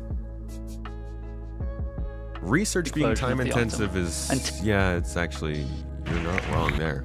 It's a little telling. But also more specialized in the area. Where was research? Here we go. Limited design skills. Resource in this example, upgrade a blueprint, you may need to perform certain actions. In this example, we need to craft 100 volt pistols and have one with a... So yeah, this is like eliminate 5 players with the volt pistol. You get to gain minus 10% research time. You could suppose that you can research faster. I know it's kind of ridiculous, like these are stupid details. But you know what? That's where we're at. But it's nice that it actually feels like the thing you're doing is for the reason you're doing it for. I hate it when you're playing some game. It's kind of like getting Wicklow a burrito. What if you got him a burrito and he gave you a spaceship instead of like you got him the stuff for the spaceship, right?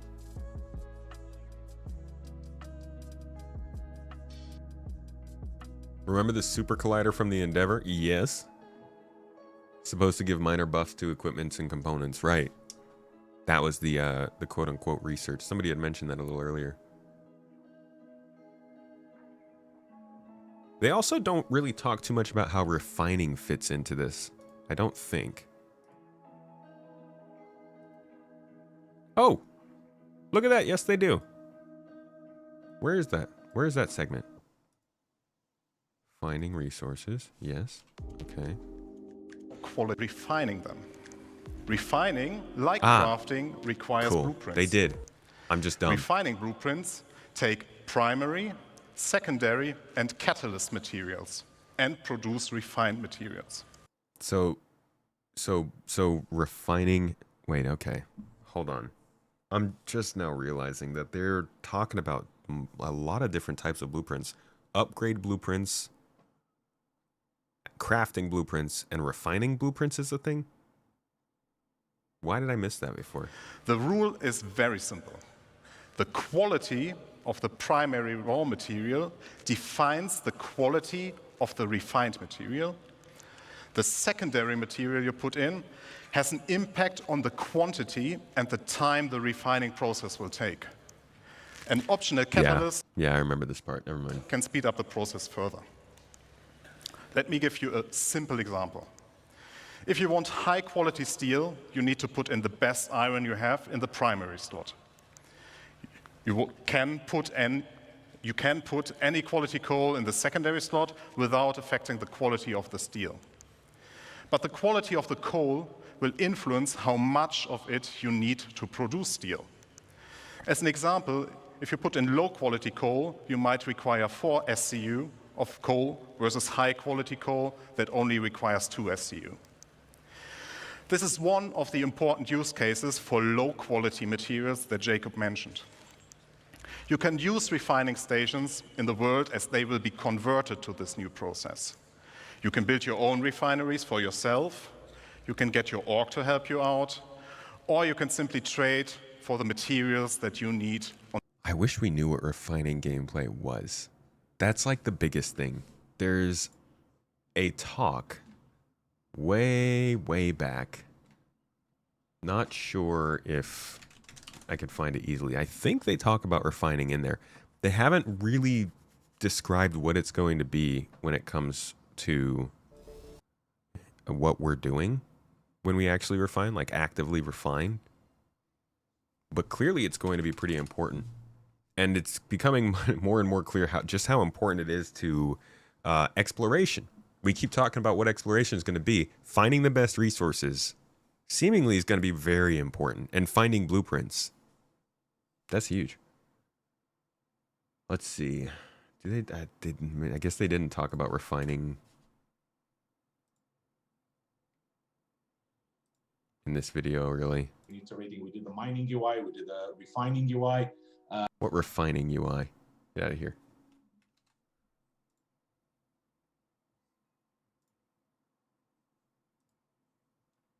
Directly connected. The idea was always that you mine, you refine, and then you can use whatever you refine to refuel. No, I thought they talked about it here. Maybe not. Yeah, we don't really have any information about refining. It's rather disappointing because it's clearly important. And we've had refineries in the game for years. And we know about the Expanse, a refining ship. All right, one last try. Let's go to Starchives. Good friend Starchives. Great way to find stuff in Star Citizen's history. Well, up until a certain point. It seems like in 2023, maybe, they stopped updating it as much.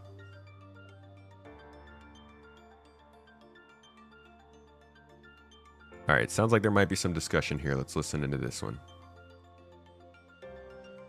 Definitely talk about, which is for crafting and refining.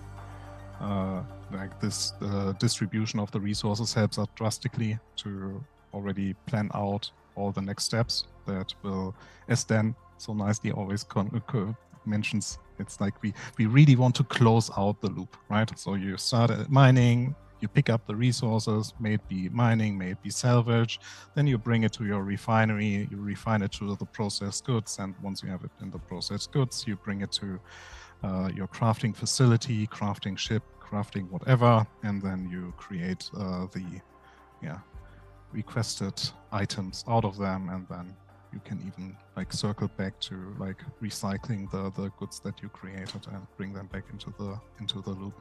So yeah, this is the ultimate goal, and with the current mining update, we are one step closer to achieving that. While I think we already mentioned it, that we are already working on the next steps in our team. So it's an active development. But no, it will not only be so. But talking about mining in particular, no, that's not the end of it. And the reason is because there are still some ships missing that were announced, right, and they should have their own treatment of how you play mining with those. Right. Things like the Orion and stuff. Yeah, exactly. And I think that see, they don't They don't actually say much explicitly about refining. I'm trying to think if I've missed anything. I do feel like there was something recent. But I can't remember. There wasn't anything about... I mean, if there would have been something recent, it would have been here.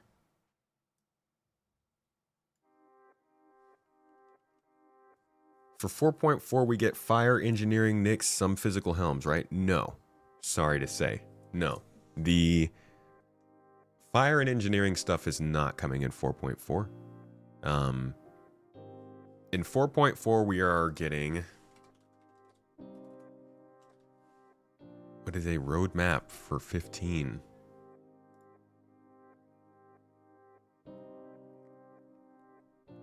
In 4.4, we're getting interstellar hauling missions, freight elevators, the NICS system, Vanduul pilots, Levski, Glacium Ring, new space stations around NICS, a new narrative, new set of missions that happen in NICS. So this is just like the missions we get elsewhere, but in NICS. New ships, new weapons, and some new armor and hairstyles. Engineering is not in 4.4. For engineering, we are just now testing the feature. So that is part of the whole incubation period they're trying to put features through now.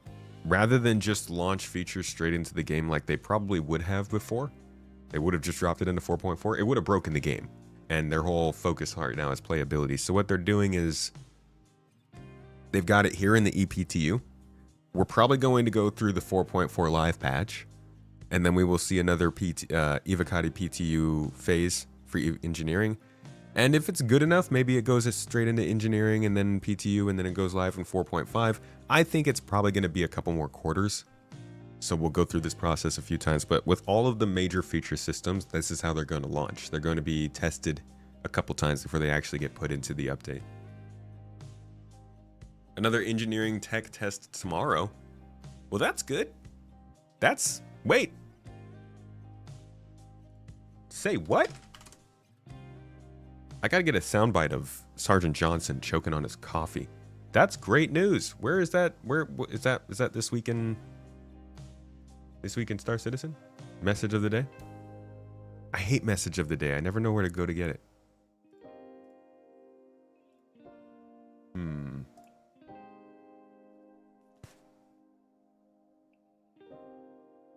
Wow, is that my computer? Dude, this computer's CPU cooler must be broken. It's so loud. Sounds like a leaf blower.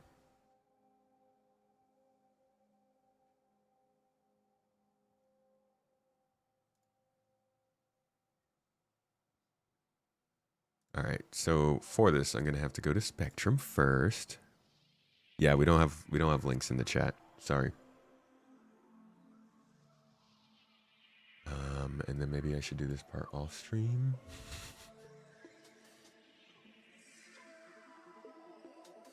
Hey, no problem, Oscar. Glad to help, buddy.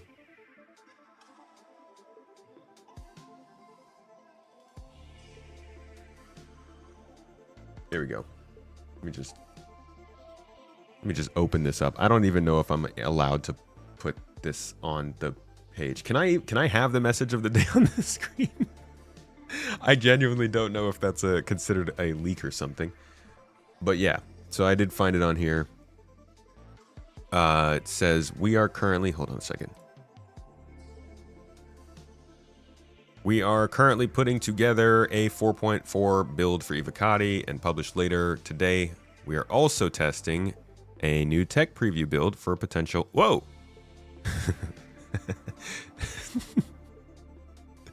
Should that really... Should that really entertain me that much? We're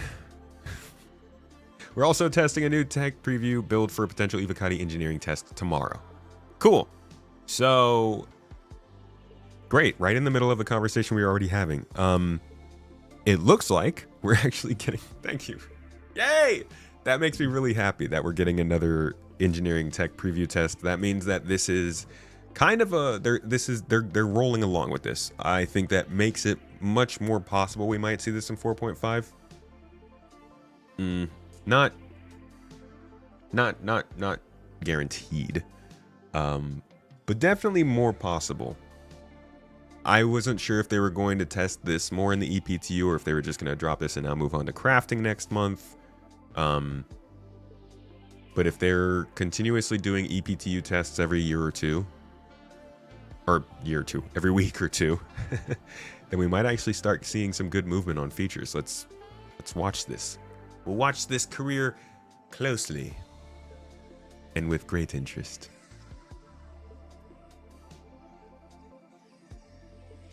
Still don't think we see it until December or beyond? Hell yeah, dude. I'm not thinking we're going to see engineering this year.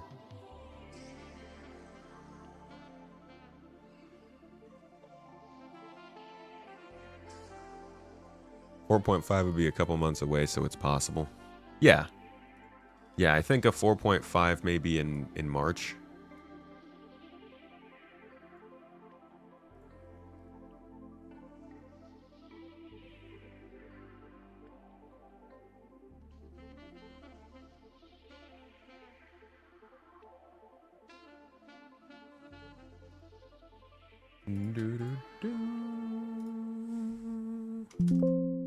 Whoa.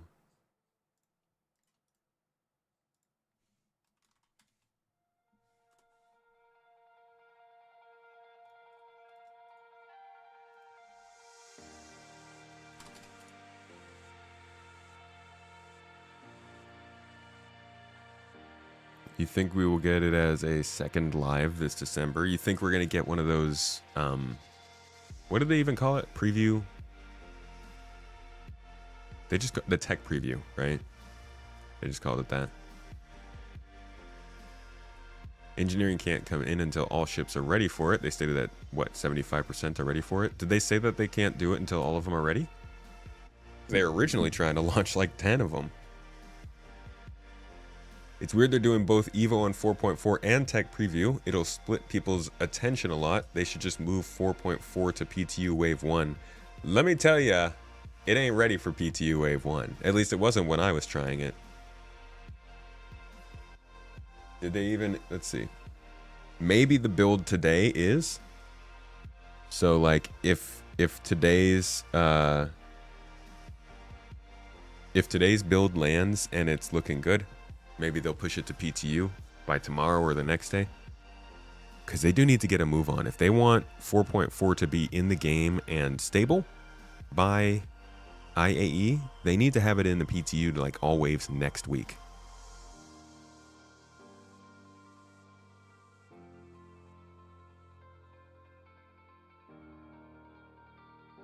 You've been waiting for this in-game since 2013, 2014, so you're careful being optimistic about this game sometimes. That's fine.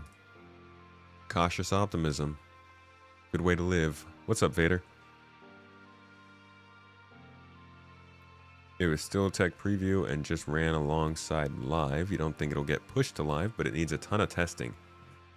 Yeah, I guess they do need a lot of people running engineering in every ship to make sure there's no edge cases.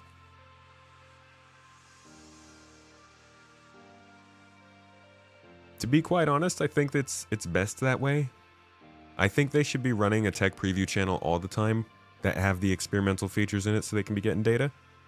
Hell, limit it to just Stanton if you want. Like, I don't think anybody's going to mind that.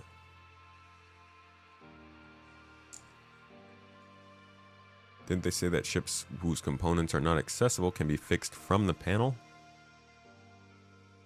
Yeah, they did say that, I think.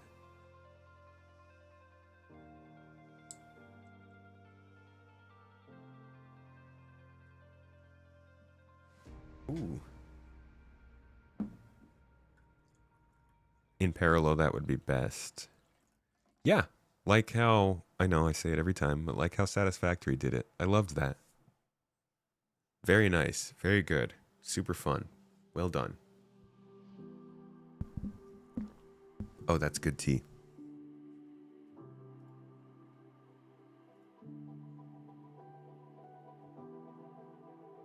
This is a thing, Space Marine, yeah? You can get streaks on Twitch for some reason. Not a clue why. Twitch likes to make things real gamey. And not like the meat.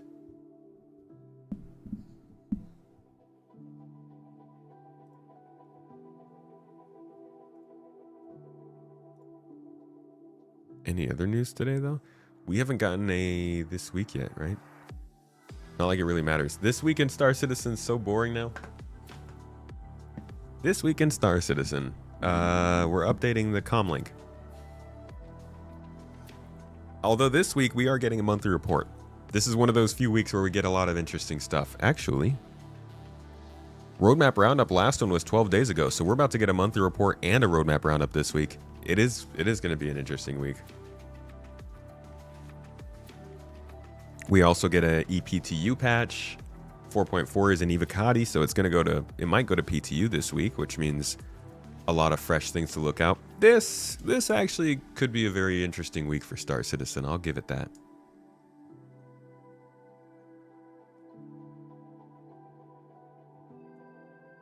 You're surprised that engineering gets another round so soon. So am I. It's great to see. I'm really impressed with that. Johnny Macaroni! Thanks for the Prime sub, dude. 13 months of Prime. Golly. I appreciate that a ton. For those who don't know, if you have Amazon Prime, you actually get a free sub every month that you can use. And you can use them for any streamer. It doesn't have to be me, obviously.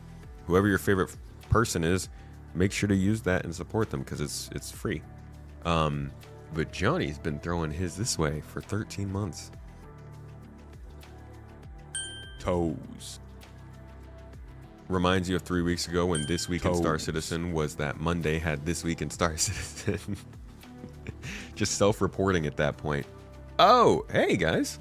Thanks for the Prime subs. 1337 and Beck City. I appreciate y'all. Hope you're enjoying the stream.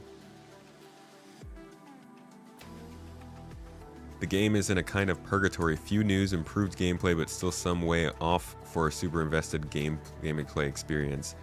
Yeah, you know, and one of the interesting things about where we are is how expectations have changed so much to the point where people are very unhappy with the current event. I'm not saying for no reason, like they're not allowed to be, but they're very unhappy with the current event in a lot of situations I've seen because of the rewards. They're not very good. They're just not worth the grind. The missions are boring. Whatever it might be. But if we go back a year ago, we weren't even really getting events that had rewards, and I think we maybe had one or two before then. But the expectations have changed so much over, let's say 2 years instead of just one, that we kind of forget that there were probably 3 years, maybe 3 or 4 years there where we didn't see any new missions added to the game except for a couple in the bunkers. So like, CIG's definitely dealing with different expectations from the Malachi. Mr. Malachi Thorne, folks on Twitch, thank you so much. Getting that Prime hype train almost going. Love a good train conductor. They trialed watch streaks about a year ago in a few random accounts, then said nothing about it for ages. And now it seems they're rolling it out to everyone with no changes. They're just trying to encourage streamers to have a rigid, unchanging schedule Twitch can depend on, because this would be encouraged by viewers wanting to accumulate a large streak. What do they think, they're Duolingo? In their defense, the best way to do streaming is to stream at the same time every time.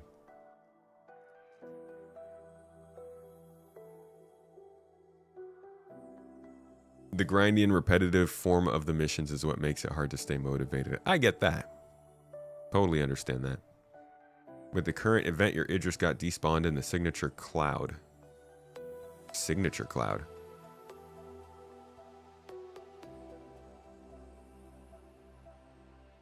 After stuff like the ASD dungeons and Align and Mine, and so on, the current stuff seems underwhelming. That's the thing. There's a disconnect. We have So we have so we have the oh, the hype train got going. Malachi dropped a couple of subs, or dropped one sub, and certified Gumbo. Hello, good sir. How have you been? Where's you at? Back from a 3-week work trip. Damn, dude. What did you miss? Did you see CitizenCon? Have you gotten to go back over all of that stuff again? Just like second looks. Besides that, you've really just missed testing engineering and 4.4s and Evocati. So we're in Nix. That's cool. How was your trip, dude? Oh yeah. So there's a little bit of a disconnect here between things like this, which is like a whole new location, right? It's loud, dude. This is all of this stuff is new and permanent.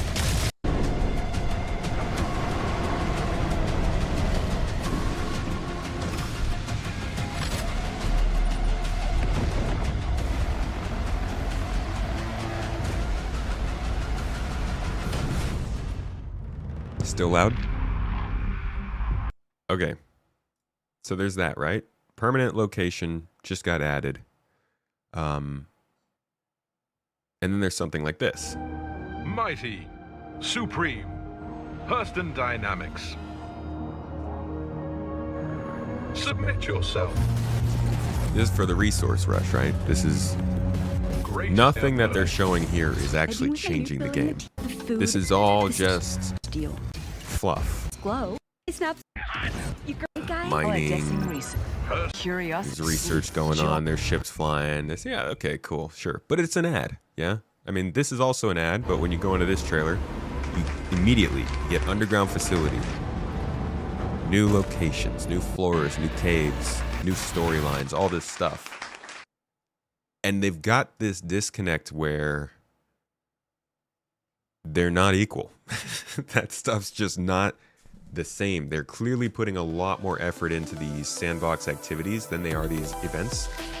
These events are, I think for most people, not worth trying out. Whereas the sandbox activities, maybe they're too crowded or too busy when you first get into them, or when they first come into the game. But over time, they're all definitely worth running, I think, because it's just like, it's a little bit of a story, a little bit of a narrative, and it's solid gameplay. I think the least interesting one to me is these ASD locations, particularly the Lazarus facility. God, I hate radioactive rain. But even this is interesting. So I think they're doing a good job of bringing these in. We can already see that there are a couple more that are coming in. One of them in the next month. This one, what's it called? Sworn Enemies, which is basically like investigating a space station and getting attacked by the Vandul and all this stuff. That's going to be more along the lines of Hathor, ASD facilities, and that kind of stuff. But then we also get Rockcracker. This is also going to be more along the lines of like Hathor. So their focus and goal in the long term is definitely delivering these experiences that they know will stick around, that people are going to be running today, tomorrow, next month, in 5 years. The events that they're doing with these missions are more, those are more for us. But they're not going to put as much effort into them because they're also more for just like keeping activity up in between these bigger patches where they have the stuff that really matters. So I don't think it's like too much to worry about the, oh, Nasty Mr. Master. Thank you for dropping the subs, dude. 5 subs over on Twitch. That's Toes Gang energy. Let me hear it.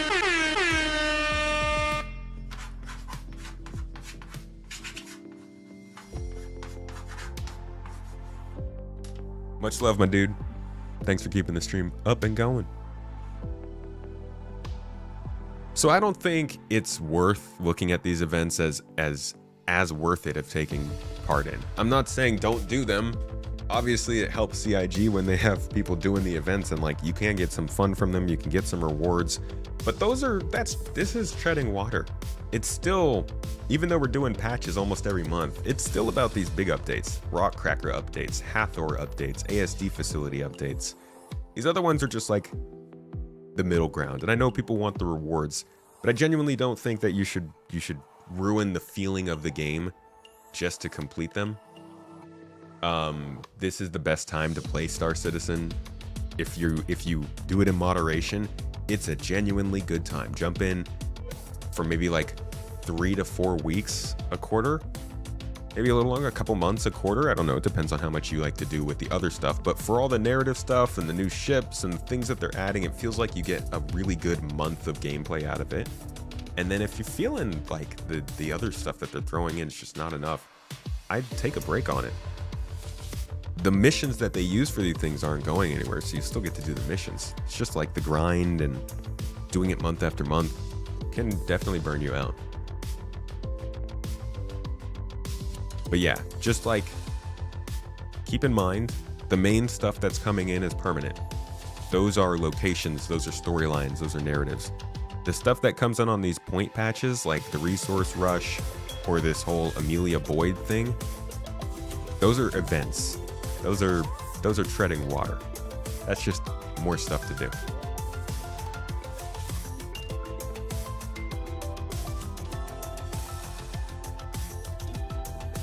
If they wait too long and then try to jam in PTU closer to IAE, we will have the exact same complaints as we had with every patch about not enough testing. Indeed. A story final should just feel better. It feels like they just want to get rid of and go on. Yeah, dude, I don't think they really have a lot of love for the A story. I think the A story was, at first it was exciting because Pyro was exciting, but dude, the B story very clearly was not the B story. Like, that was so much better. I don't care at all about the fight for Pyro. Feels like that story didn't really have much soul. But the ASD facility, dude, that was a fight for, like, there was so much to think about there. Hey! Let's be salty. Thank you for the Prime sub. Not very salty of you, but I appreciate your love and your support of the stream. Quillnux, thank you as well for becoming a member on YouTube. I see it over there. YouTube also having a hype train, okay? I see you. Don't worry. You are recognized. Love the stream and work you do. Please keep the work, brother. I always look forward to your videos and streams. Well, thanks for hanging out and checking them out, dude, even if you're not in chat. I know plenty of you got this on the second monitor, background sound, whatever it might be. You're doing something important. I'm happy to have the chance to join you for that. Hope you're enjoying the show today. You've played zero story. You just practice professional space trucking. Dude, and the fact that you can do that is wonderful. That's what I love most about this game. Now, let's see. Toes. Thank you very much. Current issue and know what the Vastin. Wait, Stellar Jike. Thank you so much for the Prime sub, dude. 4 months in here. Love the positive vibe. It's much needed in the verse. Bro, we're a melting pot of positive vibes over here. We get a little negative. You gotta have some seasoning, but here because we love space games, dude. That's what it's all about. Thank you, Halo, for introducing me to space games in such a great way. Thank you to everybody else for continuing to make them. Thank you, Bastin, for 5 subs, dude.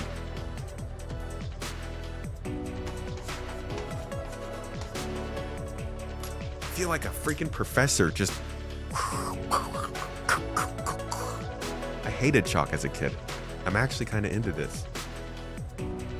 Like, now I see why the teachers would seemingly write so aggressive on the chalkboard when they were doing stuff. Partially it makes it write easier, but it's also just fun. All right, let's see. Let's hear them talk about how they viewed these stories at the beginning of the year and see if it matches up with what they're doing now. They've had the planet strip mined. That's another thing where we had that story, that idea way back when the first version of Star Citizen, where planets would never be landable. You were never supposed to be able to land on. Hold up, Quaid. Just said, I wish I had friends to play this game with, dude. Who do you think we are? Come play with us. It ain't hard. You don't even have to get on the microphone. Just hop into the voice chat or the text chat. That wouldn't make sense if it was voice chat. But yeah, dude, come play with the group. We got a Discord with a ton of people.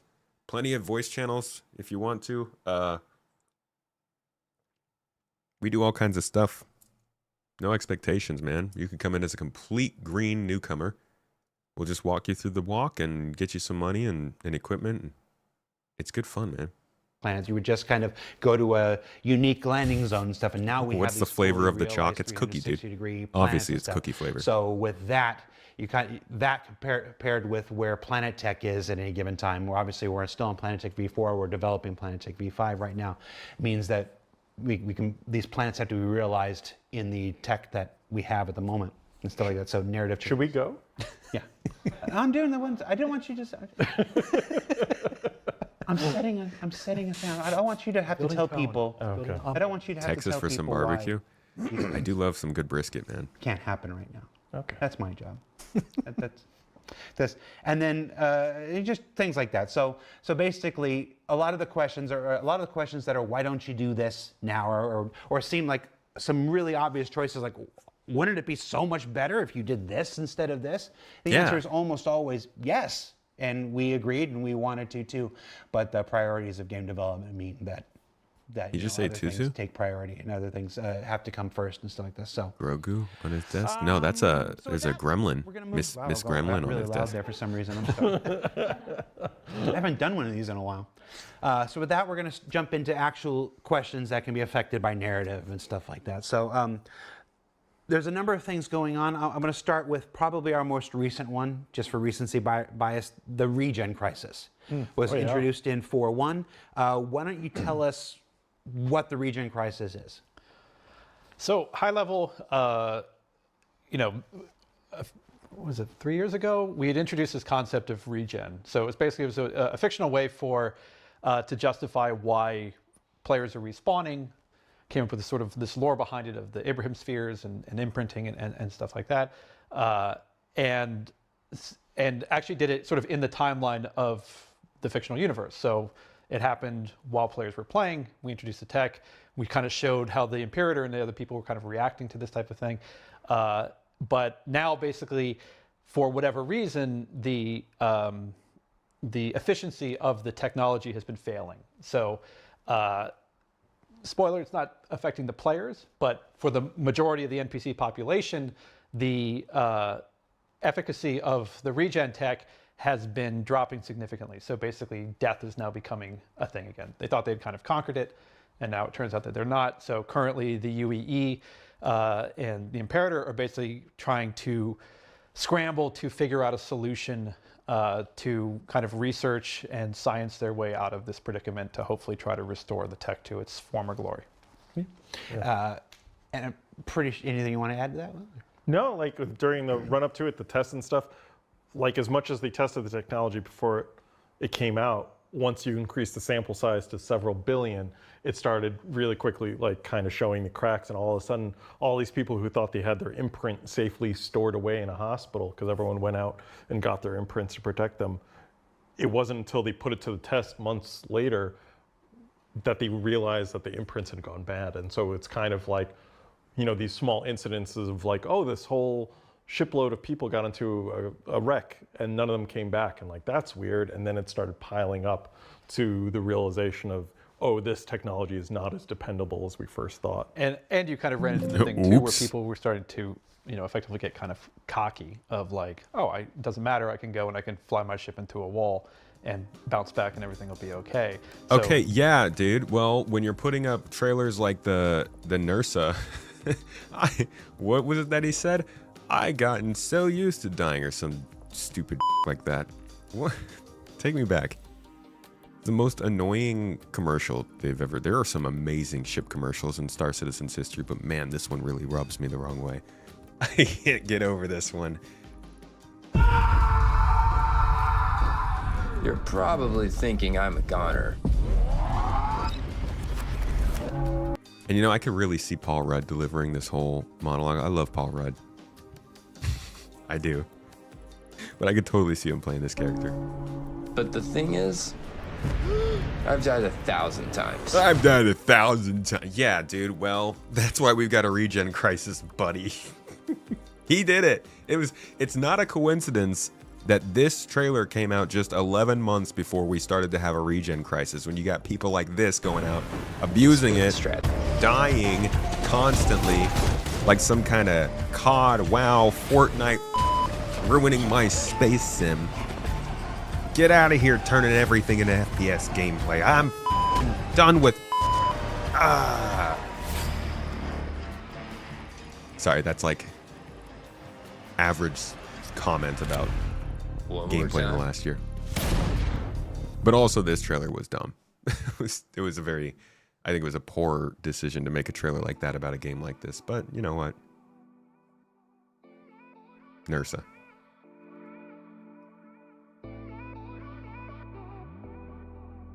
Yeah, how much has he spent on Medgel? He probably has a whole, like, C2 Hercules in the background, off screen, just carrying his Medgel around.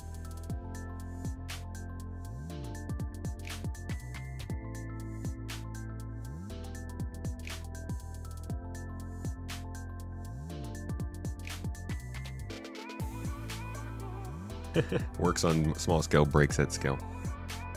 What is this? What do they say here? War medals you can find.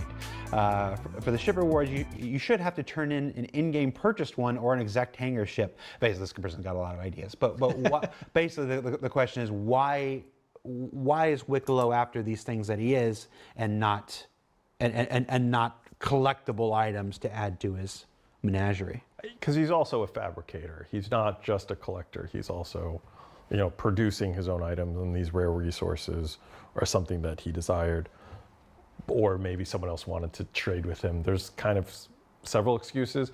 It's also partially in metagaming wise, it's the timing of his release is with the Mine and Line event. So we wanted something to tie. When you have to make the lore guys answer justifications for development decisions. It together with that, so it was kind of convenient. And it's the intention with each patch that the things that he's looking for and asks for will change and stuff. In fact, in 411, we're introducing a guild script, a different like physicalized currency that players will find throughout the universe, and he'll accept those. Spoilers. It's my effing job. Yeah, it's also important to remember too that he's, and this was one of the kind of beautiful benefits of him being a Banu, is that he's kind of eccentric. So to me, the thought of him going, hey, I want you to bring me like 30 Pips cans, some Karenite, and a burrito, like made sense for him, because it's just like he's kind of weird that way. I mean, even for a Banu, I think he's on the eccentric end of things, because he's living alone out in human space without a Suli, so like it's kind of. And what about Death of a Spaceman dying 1,000 times doesn't fit in with that? Yeah. That's what we all said when they released that trailer. Remember the guild script stuff? That was the most important thing in the verse for half a patch. I still think it's incredibly important. Yeah, it's definitely important. It's an alternative currency, but just like a lot of the stuff that they bring into this game, it's I guess, okay, I see what you're saying. It was important to them, and then they put it on the back burner for a while. Priorities. Sorry? I swear it had 2 T's on this one. Does it not have 2 T's on Twitch? It does.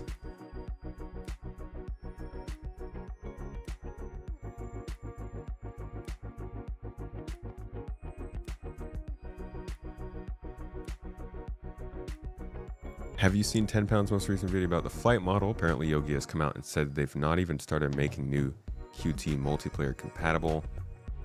What? Where did he say that?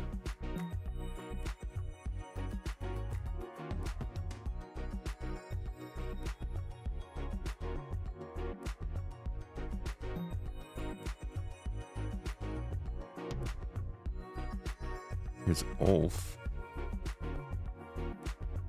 Oh, is this another in somebody's Discord kind of thing?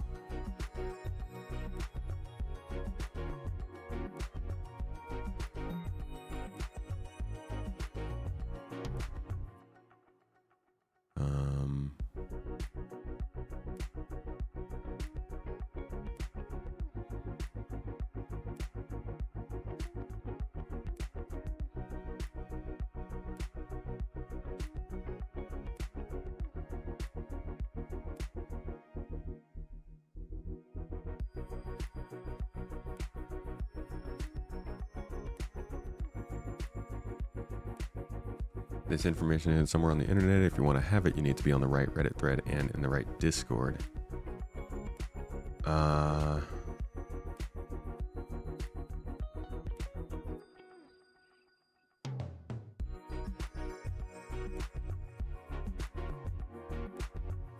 Where is it though? Very recent vid, not sure it was on Spectrum. Could have been Discord. Like 10 pounds YouTube.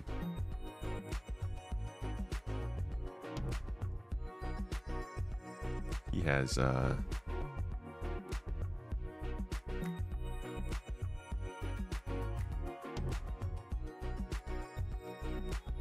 This is upsetting. Looks like, yeah, this is on Avenger 1's Discord. I actually don't have an aircraft model. I have a 3D printed Super Hornet. The model is my really new flight model is a long way out. As I said before, we will not enable it in PTU until we got the new Quantum experience ready, and we haven't even started making new Quantum. Oh boy.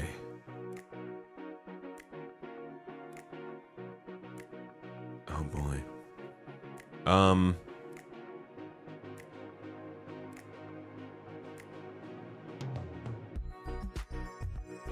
I don't know. A long way. What does a long way mean, dude?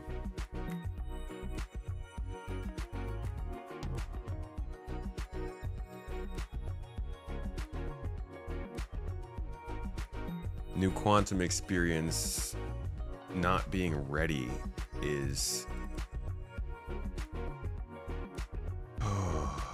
just surprising.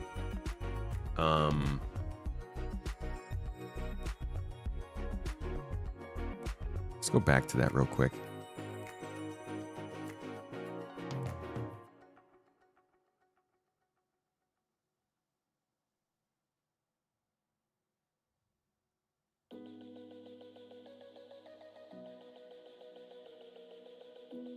Yeah, and I mean, it's not like he shouldn't be able to say these things in conversations.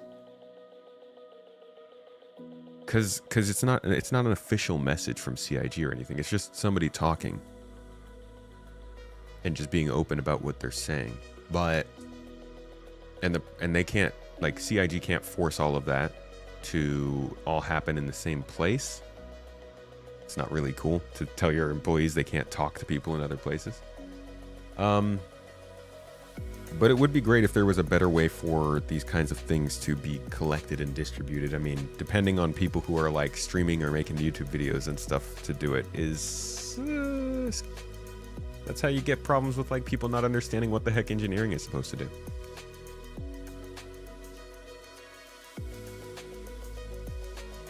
But yeah, if it's a long way out, I mean, I would guess 9 months at least, but like, what's a guess? What's the point of guessing? I've been guessing at quantum travel improvements for a while. It's the only way to really know is when it shows up in the monthly report, but even in the monthly reports, we were getting good talk on it. I don't know, man. I don't get what's happening with that.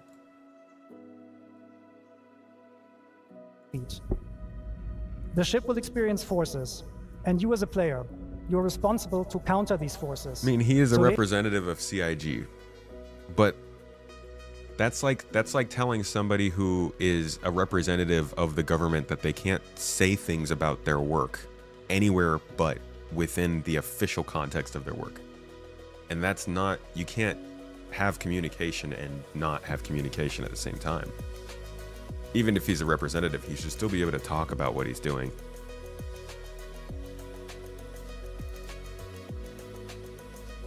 People making videos about this and chatting about this the way they are is why the devs no longer talk on open forums as much as they used to.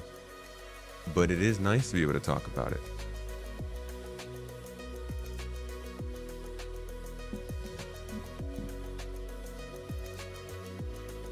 Engineering could be Q1 26, Q4 26. Could be.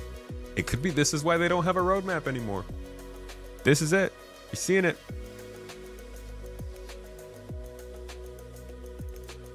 Maybe his department hasn't started work on the quantum stuff yet, but other work elsewhere is being done on it, which is what is listed in the monthly report.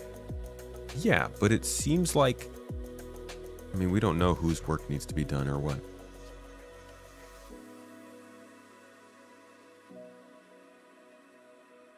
At least you used to be super restricted on what you could say on social media as a government employee, but you could say things in front of the press. Like if you were in front of camera as a government employee and somebody was like, hey, what's going on with the road work in this part of town? You as a government employee should be able to comment on the camera about that. If not, then I think that's a little bit fucking weird. People should be able to talk about the work they're doing. Now, if there's a security clearance to it, then sure. If there's an NDA to it, then yeah. Maybe don't talk about that publicly. But the whole point of press is so that we can actually get information that maybe is not being officially shared.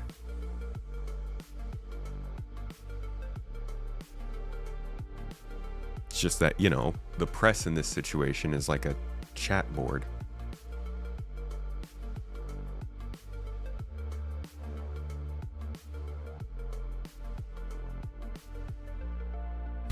It's early days. And then you feel better. As a former government employee and military, there are very strict regulations about what you say and don't say to the press. Sure. But there's a clear line of what you don't say, right? In your case, the regulation was you do not talk to the press. Look, I don't know about the military. Military is really closely guarded. Government employees are held accountable for all the things they say in public. I'm not saying he shouldn't be held accountable. In fact, I'm sorry I even made this parallel with the government. Let's get away from the government because that's a lot more official. Let's say the car wash, the local car wash. No, that's not big enough, huh? Let's say a movie studio that's working on a movie. And somebody gets this guy in a red carpet interview where he's walking down the carpet and they say, hey, why did you not want to do an apple on this scene and instead put a tomato in? And the dude gives his interview and says why he did an apple instead of a tomato. I would hate if the studio was then like, no, don't say that. You shouldn't say that stuff. Get him out of here. Bag him, tag him.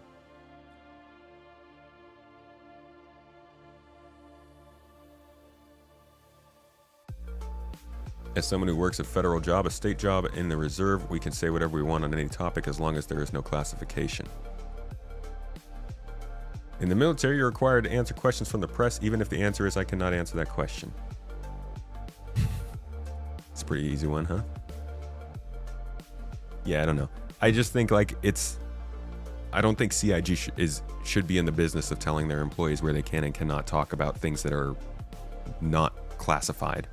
Is an element of failure. Okay, Brent, let's show that. And take your hands off.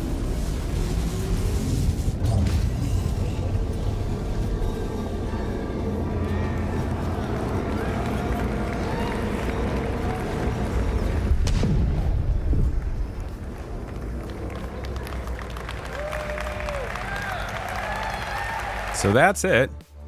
I mean, this was a couple years ago. But damn, it's not even multiplayer ready. That's really telling too, because this is working for Squadron 42. They have no problem with quantum travel actually working. What we're watching here is most likely the actual gameplay working as they wanted to. Completely functional. It's just that it doesn't work for multiplayer. And they don't need it to. Squadron doesn't, like, God damn it, Squadron. Like, it's always, oh, well, does Squadron need it? Okay, well then, it's not ready yet. Fun times. All right, this weekend Star Citizen is up, huh?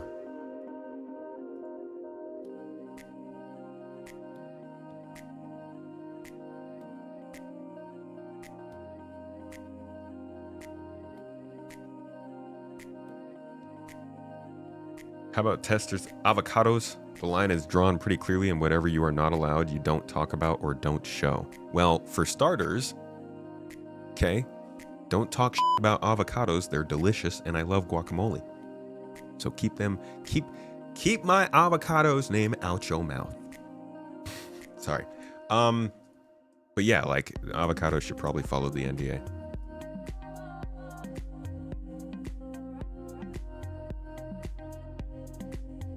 You liked your regulations about not talking to the press means you could legally just walk away from people asking stupid questions. Yeah, that was nice. You had an excuse. Everything an employee says about the work he does on a public forum reflects on his employer. Oh yeah, that's for sure. And I mean, to some extent, the ultimatum should be, hey, employee, you can talk about these things, but there will be consequences if you get too far out of line. Rather than, hey, employee, you cannot talk about that.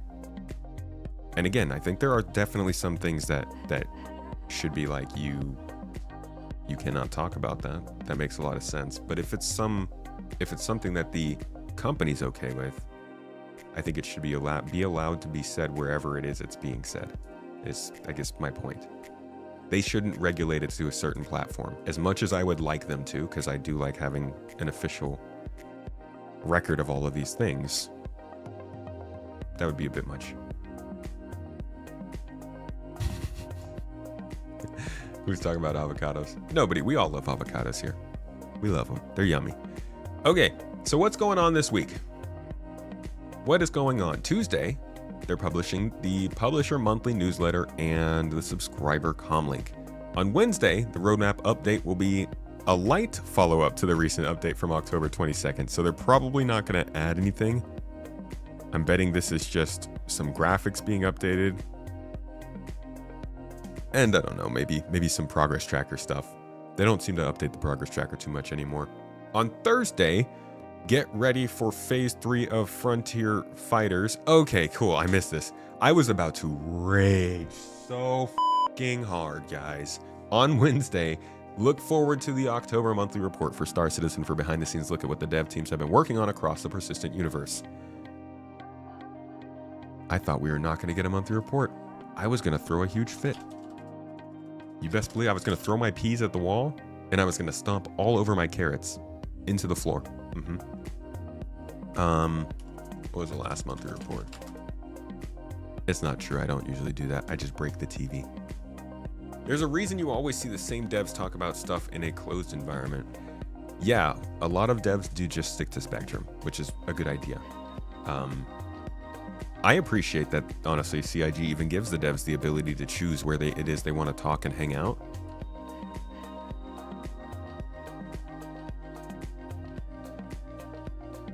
What you're saying makes sense for CIG, but most games jobs, you're absolutely not allowed to talk about anything that could be disciplined up to the point of being fired if you don't follow the rules. Right. If you're not working at a company that actually has... Yes, that is a good point. Caveat. It's not used. I'm not saying it universally. Star Citizen is a pretty special case.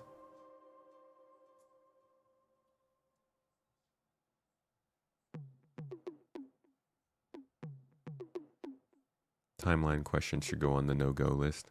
I wonder if he was even answering a question. A when question. I guess he must have been. When questions are dangerous in the Star Citizen world. This is definitely going to spread.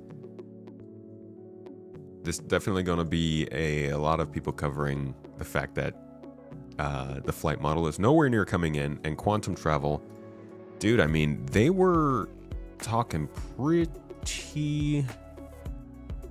talky talk last year. during these. Oh my God! Sorry, everybody. To during what these you'd shows. imagine SCM speeds are now, but there's two big, huge caveats that come into that. First off is crafting. So crafting will allow you to upgrade your ship and to tier 1, 2, 3, 4, 5. So if you want to have combat at higher speeds, if you have a tier 5 ship and you have the best thrusters and you've specialized, you've bought an interceptor ship, that will be more applicable to those types of ships. So that gives people options to choose, like I want to have this type of gameplay versus this type of gameplay. Having that cohesive, unified speed, the one thing that we really need to address is this kind of like nav flight mode that is kind of, it sits in this very odd position in terms of you get out of an LZ and you're flying up to the space station, in atmosphere, your speed is really closer to SCM speeds anyway. You're not flying at 1,000 meters a second. Yeah, you can it's pick gross. up, start a bounty hunter mission now, be sent to another planet, and then the closest quantum point to that POI might be 500 kilometers away. And that means that, as we add more dense POIs, that's going to only exacerbate this situation because we can't have quantum markers everywhere. And when we start to add more space exploration and more missions towards the different guilds that we're operating on, where you're having to go into deep space and go into these large distances, you don't want to be in a position where that's taking such a huge amount of time. We want you to be spending more time doing the mission than flying there. This is where Quantum Boost comes in. Now, the way that Quantum Boost works is it connects your flight speeds to your quantum travel. So quantum travel is for flying millions of kilometers away when you have a specific quantum marker that you're flying towards. And then you've got your flight speeds, which should be, say sub 20 kilometers, where you're flying around, exploring on the planet, or fighting at a POI, or doing a bounty hunting. But anywhere above that, we want to kind of accelerate that process of that navigation. And Quantum Boost goes all the way up to your top speed of SCM, or top speed of our flight mode, the current nav mode, all the way up to essentially a tenth of quantum travel speed. You have this spectrum of speeds that allow you to navigate the large spaces in our game, but also then still stay true to some of the intentions that we delivered with master modes. Master modes we talked a lot about, and the combat side, so broadly, want to take care, staying the travel will not same. necessarily The nav. be faster. So he was just talking about Quantum Boost. This is it. Actually, no, this is a quantum jump. Hold on. Current of travel that This is short-range Quantum is Boost different right here. quantum travel. So you can kind of see how much faster Quantum Boost is to get into the actual travel. Like the quantum jump still takes you a solid, a few seconds, 5 seconds maybe, to get into the actual jump. But look at how fast quantum boosting is going to be. Yeah, let's go there. Let's boost. Oh, actually, He starts it and you're in. And that's going to be super easy to get away from fights this way, because you can do it in any direction. It's this is your getaway I think I forgot to easy mention. card. Quantum boosting works in every direction. You don't need nav points. It's an actual freaking blessing, and it's one of the coolest versions of space travel I've ever seen in a video game. Like, one of my favorite shots is still in the Hold the Line trailer. There's this shot of him coming into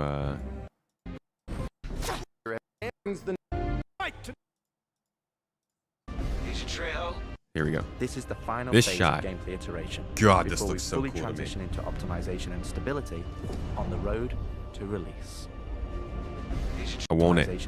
I'm really sick of quantum traveling into planets and having them like jerk a little bit. I just want this sort of This is the final smooth. phase of gameplay iteration before we The fully planet's there in the transition into distance, optimization and stability and then it's on the not road kind of to view. release. But sounds like it's not close yet. You hope they switch to bi-monthly patch schedule and use that time to bug fix or commit to a feature set and consider the patch already based on goals met and not the date. They used to do updates like that before 3.0.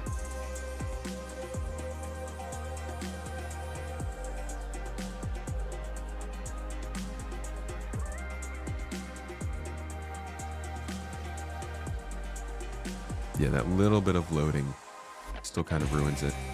But yeah, these dudes were talking it up. You know, this is the flight model. This was last IAE, so I'll be interested in seeing if they even touch on it this one. Side that was the limiting factor. We often said, like, it's too fast, but not fast enough. The amount of times we watch new players go into nav, go towards a station, and then we'd be sat there going, they've not stopped in time. So quantum boost was always supposed to be that bridge gap, and without it, we were left with this sort of nav mode that didn't quite do what we wanted. And it also, because it's quantum and it's creating a bubble around your ship, allows us less friction in the traversal, because you go in quantum, you come out quantum, you don't have to apply all this G-force. The rules of physics are the rules of physics are different because you're not physically hurtling at that speed. You're wrapping a bubble of time and space around yourself. So you come out, you can stop dead. You're not having that expanse moment where you're all being ripped apart from the G-force. So you see that space station coming towards you, you stop. Nice reference. The one limitation that we are retaining is the fact that you can't have your quantum drive enabled and also your shields. And ultimately, that's a binary decision. Operator modes will start off as the default configuration that we've set in terms of the controls, in terms of the MFDs and what you're casting onto your HUD, in terms of your resource network presets. But that doesn't stop you from then going in and customizing it. We're providing an initial, hey, this is what we think is a good default setting. But then it's up to the players then to customize what they want on their cast, what they want on the MFDs, and then they have options to them. And they shouldn't have this constant switching modes to gain access to certain operator modes. You know, we're removing some of that friction. And through all of this, because that binary distinction is between modes, you have to be in this mode or this mode, and there's all these very strict rules between those modes. You keep your weapons through all this. So this now becomes a more tactical decision in combat. But if you need that sudden burst of speed, either to get away from something or to catch up to something, you make the choice. You sacrifice your shields, certainly, but you can still bring your weapons to bear and stuff, get there, and the second you're out. And ultimately, that is underpinned by your resource network engineering. So if you're on a single-seater ship, that's obviously at the pilot's behest. But also if you're on a larger multi-crew ship, you can then use the engineering terminal to be able to have those presets available to you. And through the use of crafting to improve your... It's also exciting. It's just still a little ways away, and I say little. But I don't know what's going to happen with the quantum traveling. At least with engineering, like it's in testing, which is really nice. I know we expected it earlier, but I'm glad that they're doing another engineering preview channel update thingy for that this week.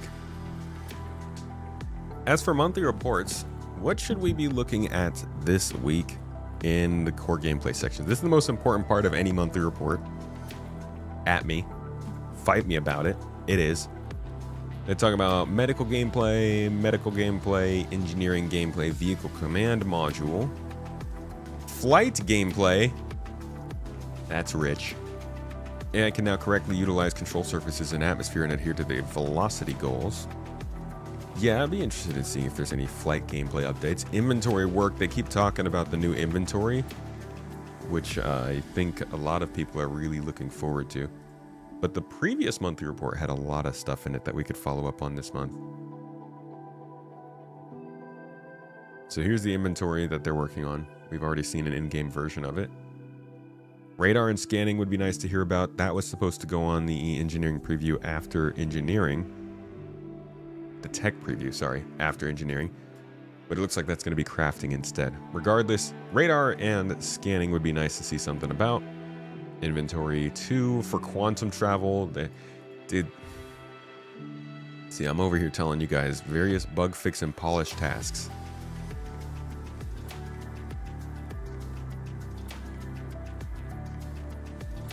It's weird to read in August of 2025 that the core gameplay teams are working on bug fixes and polish passes for quantum travel, but it's not. The process of making it multiplayer ready hasn't started. What does that mean for reading stuff like this?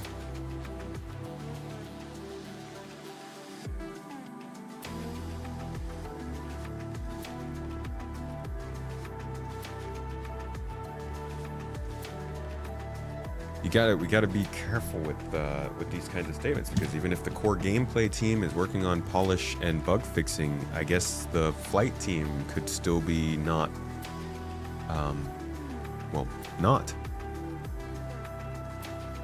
So it sort of takes away the ability for monthly reports to start telling us about how close gameplay segments are, and that's our last. That's literally our last sign.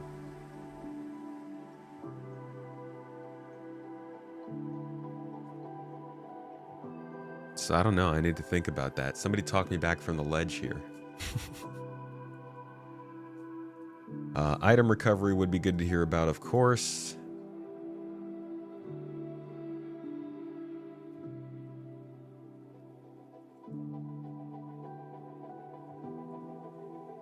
How about social stuff?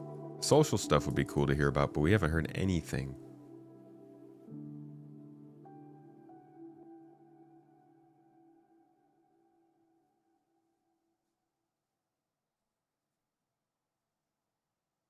Does that new UI have a search box or stack button? Yes. Yes, indeed. Indeed, my brother, it does. As you can see, there's a little search button right up here. And there's also a search button for the other inventory up here. And there's a stack button right here in the corner.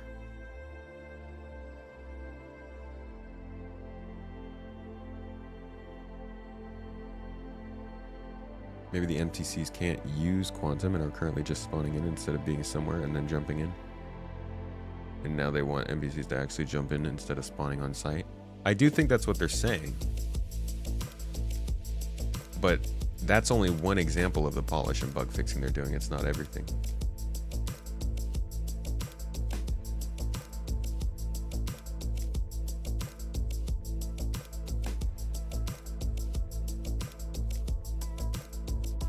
I'm nervous. Nobody is disputing this complaint. Dude, the monthly reports are the one thing that we could still rely on quite a bit, but this actually hurts that.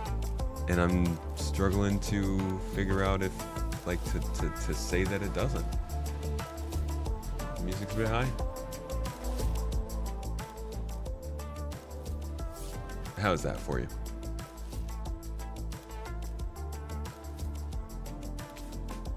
Unfortunately, I've never been able to get my hardware to control my software, so I can never tell if the music is at the right volume. Thank you for letting me know.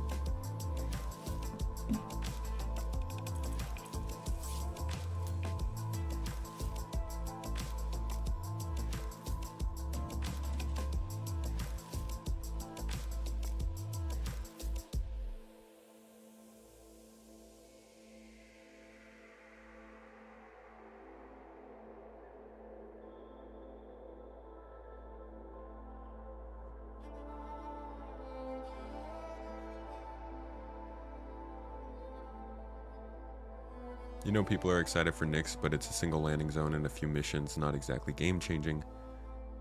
Though you admit those QV missions are sick, dude. How dare you? Courier missions, man? Courier missions are game-changing. No, they're not, but I will be very, very happy if we're seeing courier and missing person missions coming back in. I really hope that's the case. Those are pretty reliable missions for newcomers.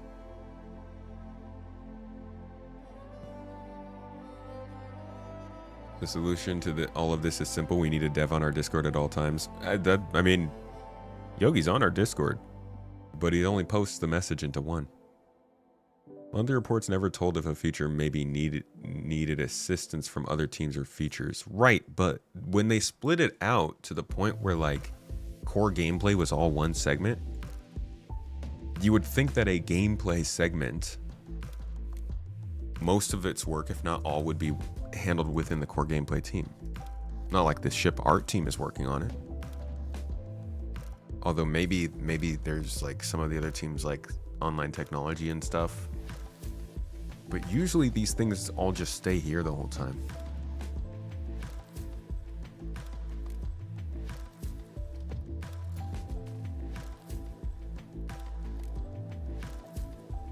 Remember the investigation missions where you search caves for missing people?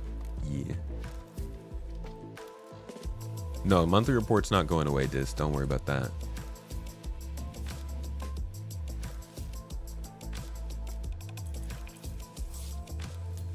Yeah, courier missions are nice. And I'm glad to see them in Evocati. I hope they make it to live. The Pyro preview Evo build had investigation and courier missions in 4.0. Really? No. Oh, I didn't know that.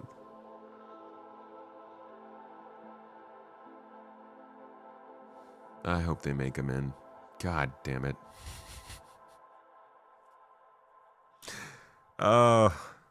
Trying to find some good bits, you know.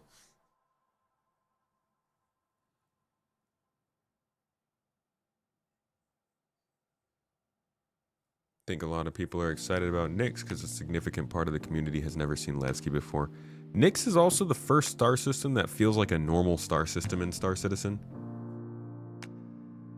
We've gotten such extreme systems, guys. The reason they started with Stanton is because it is so ridiculously overworked.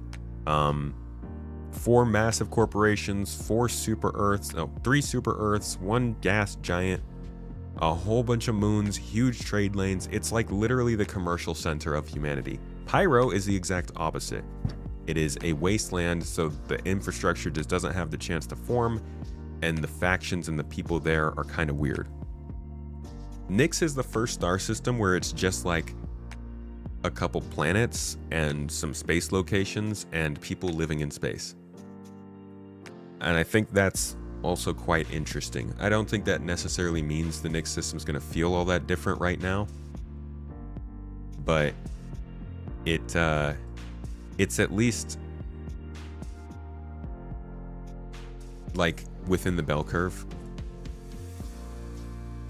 and I think that will lead to it feeling a little bit less chaotic compared to Stanton and Pyro. Not impressed with Nyx yet. Need to see some changes. Salvage and mining, yeah, for sure. What's a normal system? Like average system.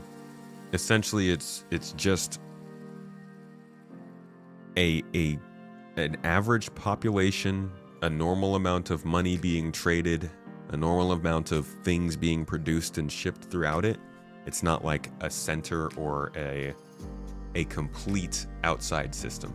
When I say normal, I don't mean necessarily in like what is in the system with the star or the planets or anything like that. I mean more so how humanity treats the system. Some of these systems are like really important centers of civilization. Some of them are super abandoned, and then some of them are kind of more in the center of expectations. I think Nyx is more like that than the other two. People's Alliance is a bunch of hippies. Hippies are in the bell curve. They're okay. At least they're not wearing people's skin for armor. Oh, wait. The Vandal.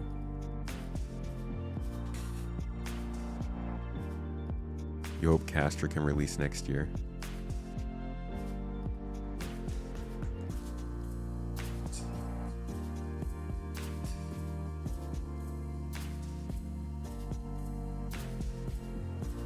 What's CIG's definition of a super Earth? I don't know. Whatever the normal definition is, I assume. The games, keep in mind the planets in the game are not representative of their actual sizes and lore. They're a fraction of what they're supposed to be. Just changed for the game.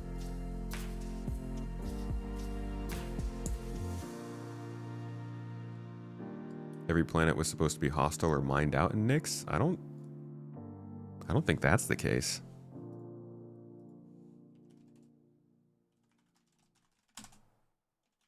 I don't think it was supposed to be hostile.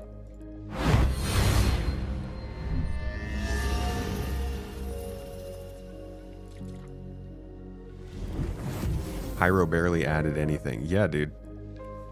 Pyro's done nothing. Nix 3 is an ice giant, basically situated all the way over here. And that's pretty much it. It's pretty much an ice planet. Nothing really can inhabit it. Yeah, it was a dead system for sure. Yeah.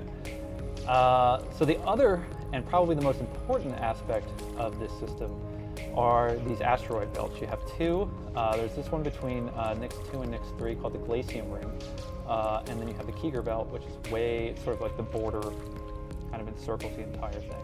So it's a much less dense.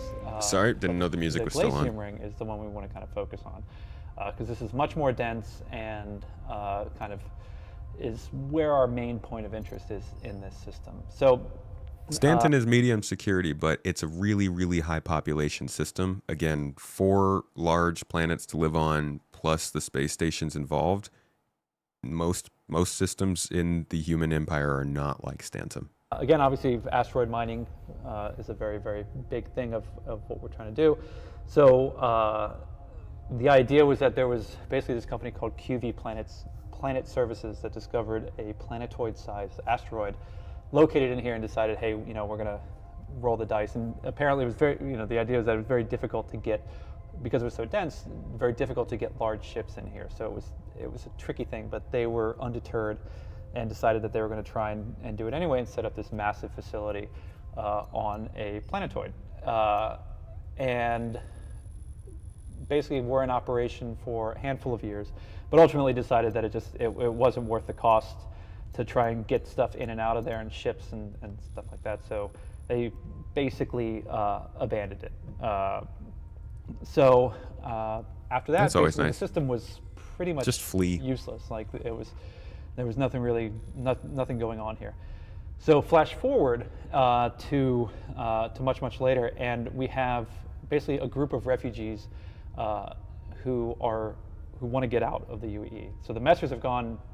Honestly, they didn't even say here that it was strip mined. They were in operation for a handful of years, but ultimately they were in operation for a handful of years. They didn't even have time to strip mine the system. This massive.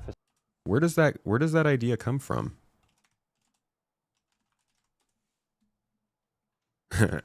It's just looking up the Greek god Nix.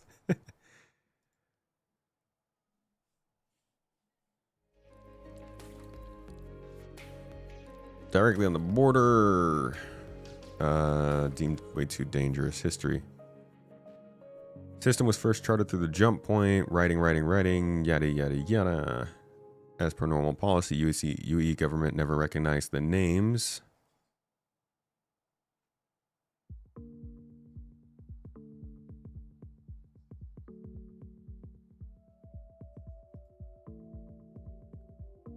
Picked clean.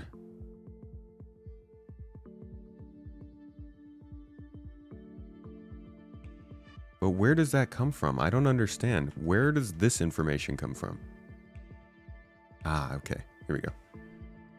Coreless, heat-swept world was long ago picked clean of valuable minerals. Soon after the system was discovered, a routine survey revealed the presence of high-grade materials beneath the planet's surface. Once word got out, the planet briefly became the focus of numerous mining facilities, and within 50 years, the planet was almost entirely stripped by its resources, shipped off to Killian. When was this? Okay, so they're like, they didn't even give, this is 2016, so this is a year later. Why do they disagree with each other? That's the first problem. Nix 2, considered an edge case for terraforming. Thick clouds of acid, carbon dioxide surround the world. Planet is technically teetering at the inner edge of the system's green band. Nevertheless, a serious study was conducted as to whether or not it could be made habitable. The end result was that it could, but it would take considerable effort and provide little in the way of returns. EVA on the planet itself is lethal. Even if explorers are protected from the corrosive elements, they will be unable to function in the high pressure atmosphere. So this is like the one little bit of lore where me and Paul were going off of when they said that they had their little loading screen. I'm not going to look it up. They had a loading screen that basically said that, oh, previous planets that couldn't be terraformed now might be able to. That's where we think maybe they're trying to slip in here. But it's so interesting that the way they describe these planets are different across 2 years. It doesn't seem like they're really hostile or anything, but they were definitely stripped clean. Mostly abandoned with little evidence of human habitation remaining. But I still think it's pretty quote unquote normal. Bothers you that CIG labels them super Earths when they don't seem to be. Again, the things in the game aren't the actual size of what they are. So when you talk about the lore of the game, that's talking about it from the perspective of the overarching universe. When we talk about like the actual game in the game, the scale's different. I think everything is scaled down by 1/8, I believe, on the planet's side of things. So like, they're supposed to be super Earth-sized. They're just not within the game.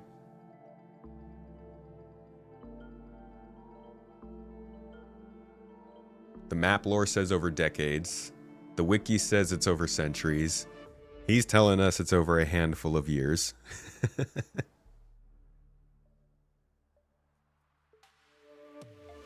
Continuity, yeah. Why aren't they allowed to show Evo of Nyx when they allowed it in Pyro, even though they teased less of Pyro?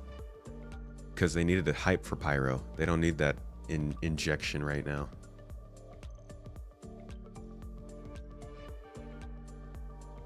We don't know if they're going to scale up planets. They said they can, but they haven't said they're going to yet. Facility on a planetoid. And basically were in operation for a handful of years, but ultimately decided that it wasn't worth the cost to try and get stuff in and out of there and ships and stuff like that. So they basically abandoned it. After that, basically the system was pretty much useless. Like there was nothing really, nothing going on here. Hey, there's another asteroid belt out there. The Keeger belt, dude. Look at how freaking far out that is, though. Who's gonna go there? So flash forward to much later, and we have basically a group of refugees who want to get out of the UEE. So the Messers have They did not say they're gonna increase the size of the planets. They said that they can, and that they would love to, but at the end of the day, increasing the size of the planets has to be weighed against other things they could do, and a lot of times it's better for them to do other things. I don't think Will ever confirmed that they would actually improve the size of it, though. Oh, he just talked about it. Why people are hyped for Nyx. Pyro is lifeless content, free mess. 13 years later. I mean, I just talked about why people are excited for Nyx for a while. It's because it's a more normal system. I'm just going to summarize it that way. I know normal system sounds weird to folks, but like, I just rewind 15, 20 minutes. On dark side, to use the parlance of our time. And we're in sort of like the Corson Messer, who's the 5th Messer era. And so this is like the very dark, sociopathic, like vicious despot type ruler. So there was this small group of people who basically said, we're done. We can't in any good conscience live in this type of government environment, whatever you want to call it. And so they're like, we're out, we're done. So they set off to try and find and establish their own kind of community. And so sure enough, they come across the Nyx system, and they go to the old facility that was formerly run by QV Planet Services on this planetoid that they basically just walked away from. It was cheaper basically to just leave it. And so they basically showed up there and took it over, got it back up and running again so it was habitable, and decided that this was where they were going to build their own egalitarian community that represented everything that the Messer regime was taking away. So, it's about community, it's about camaraderie, and people working together and overcoming problems and stuff like that. It's about hippie shit. So that became the landing zone that is known as Levski.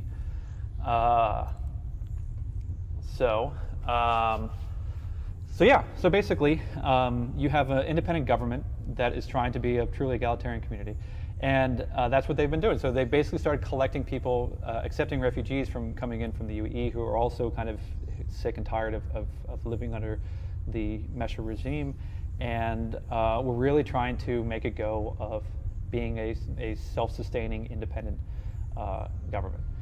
Now, in time, obviously the Meshers fell. The people eventually rose up and overthrew them, but Levski still maintained. So they are still trying to kind of keep their government going. And while they probably aren't as ideologically opposed to the current UAE regime, I think they still view it as like big government, you know, serving corporate interests, stuff like that.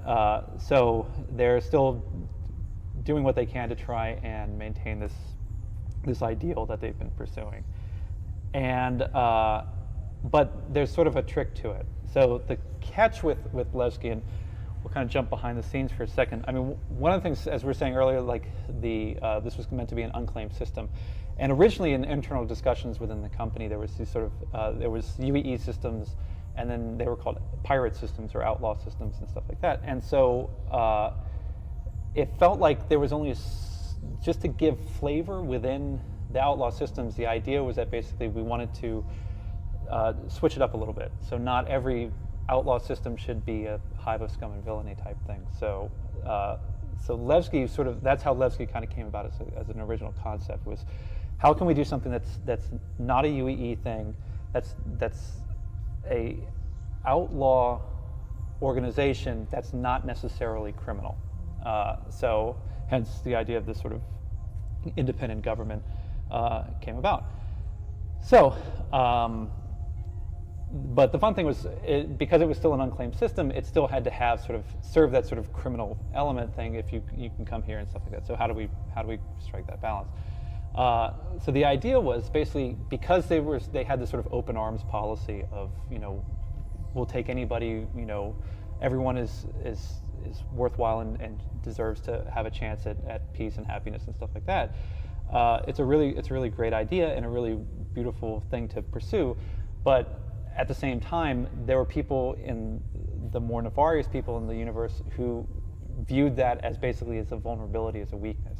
So criminals started taking advantage of the fact that they had this place that they could go to that would just sort of unconditionally accept them and stuff like that. And so what you have is now Levski is in a sense threatened by a growing number of criminals who are just using their sort of good nature against them as a hideout, basically. So you get to see this very interesting dynamic, and it's kind of one of the things that I like most about this system is that, or this location, is that there's this sort of sad tragedy to it, because you can see them trying to hold on to this ideal of community and stuff like that, but when you have people within that community who aren't on the same page and don't share your ideology, you get a nice conflict going on. So I think that's what gives this place a very unique flavor to it, because you have this sort of criminal element that's just underneath the current of these people who are really trying to do good, and them sort of at battle, and what does it take for the good people to start to shift their ideals to block out the people that they think are. Could be really interesting, but we'll see. I do like that, like, all the systems are distinct in the way that they're supposed to be, but we'll see how well they actually build their gameplay towards that. Yeah, that was Dave Haddock. Oh, if you want to find more of that kind of stuff, by the way, just look up Star Citizen Lore Maker's Guide, and there is a whole playlist here. They go through a bunch of the star systems, 50 of the different star systems that are supposed to be in the game. Most of this happened more than 9 years ago, more than 5 years ago, 7, 8 years ago, whatever. So a lot of it's going to be outdated. Like, when they go into the actual lore of this stuff, it's going to have to change to match the game when the game does happen. But a lot of this does still drive the game forward. Like, we just listened to him talk about Nyx. Some of that stuff obviously is changed because of the lore, but a lot of it still exists, and you can see a lot of their ideas of where they want this game to go through the lore. Describes sort of the state of the government and like the factions and all that stuff. But again, it's older stuff in Star Citizen can sometimes be a little bit less reliable.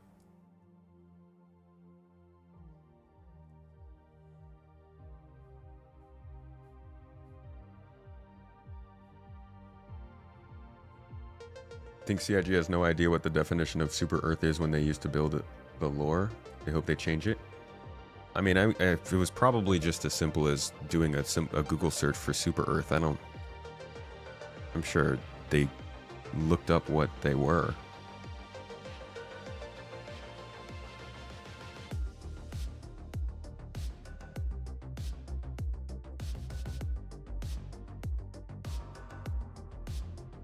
Are they not actually big enough to be super? Isn't Super Earth just like twice the size of Earth? Or around there? Pyro-specific missions essentially boil down to the same stuff as Stanton. Go here, kill this, or search for that. The only planet-side missions that are specific are not events or boss fights, are repair and drop ships.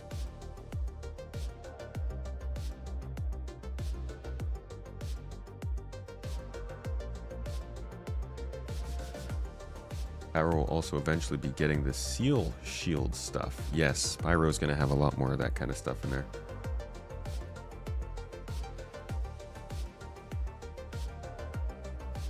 Understand the scale, but why use the term Super Earth but ignore other variables, which makes the definition of Super Earth? Other variables?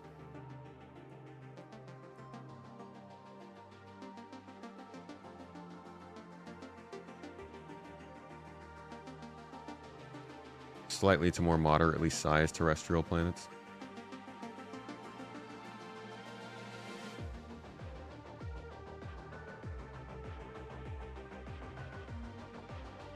Two to 10 times the mass of Earth, to be specific. Is it a mass thing? Huh. Here I thought it was a freaking volume thing. That's interesting.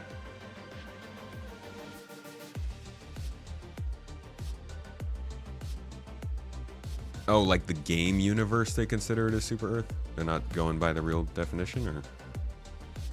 That's confusing.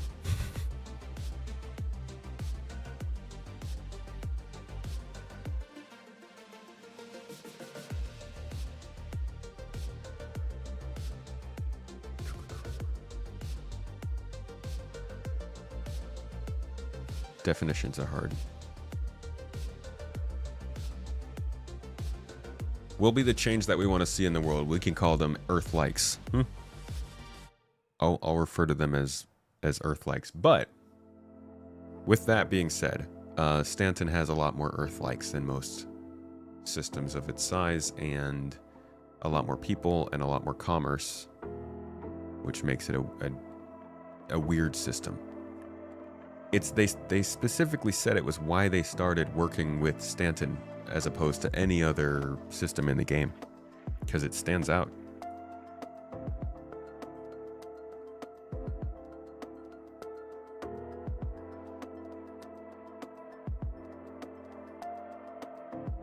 Oh, about the planet size increase thing, I'll show you where they talked about that.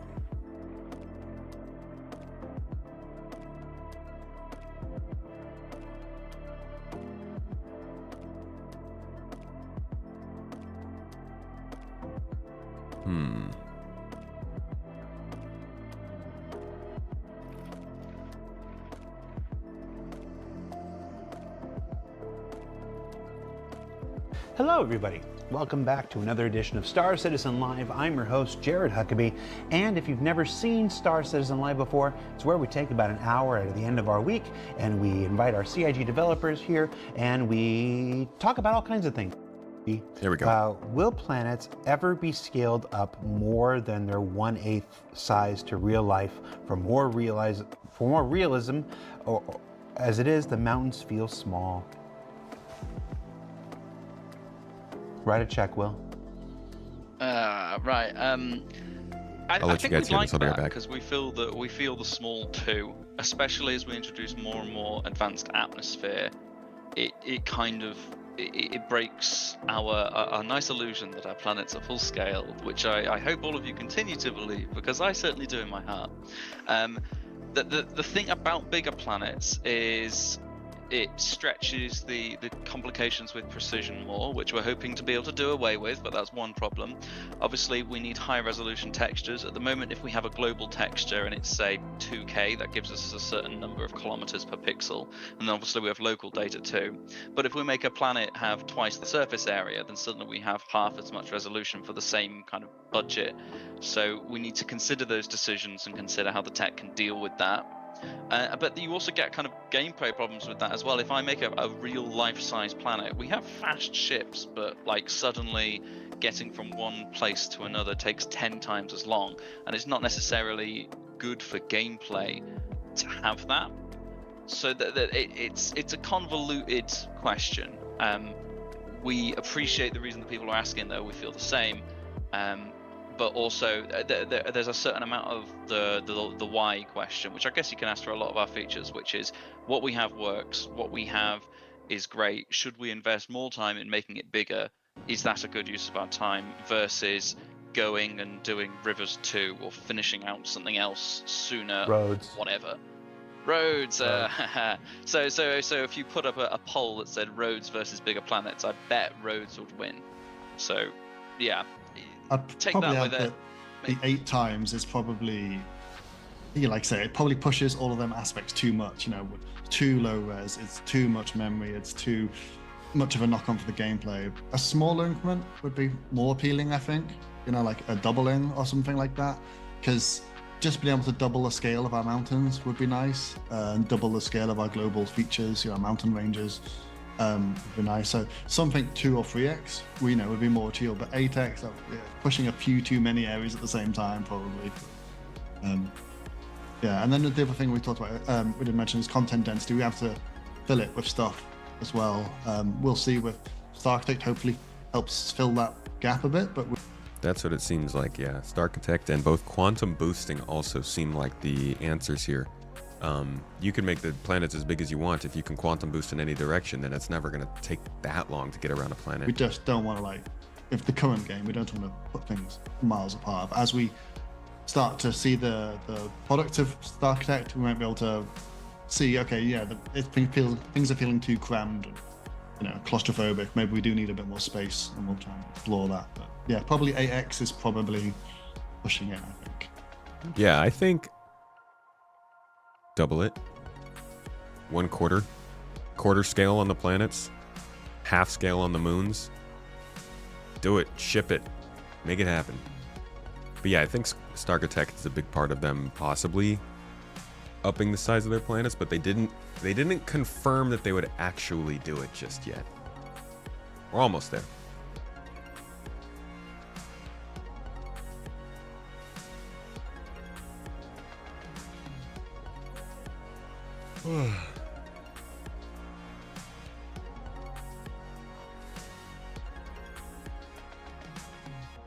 All right, y'all. Think I'm going to go ahead and wrap up for the day. It's been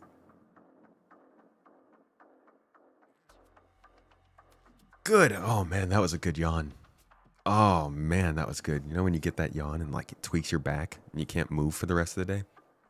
That was almost one of those. Almost. Yeah, I think quarter would be good. I made a video about this. Star Citizen needs to make planets bigger. Might make it pop up. Let's see. It does. If you check out this video, I'll link this in the chat. It goes through the whole idea of why planets should be bigger, why they could be bigger, and how they could do it without making the game feel like that too big.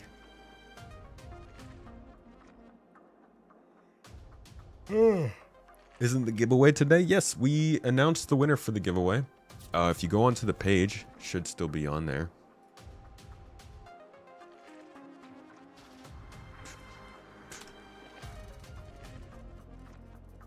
What's my website?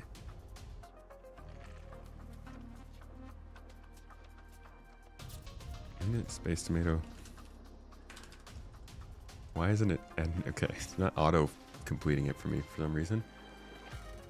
Giveaway winner. Oh, is it not on here? Pavalvi. Yeah, so we announced the giveaway winner. Congrats on that win for the Shiv. And when we reach our goals during a stream, we will start the next one.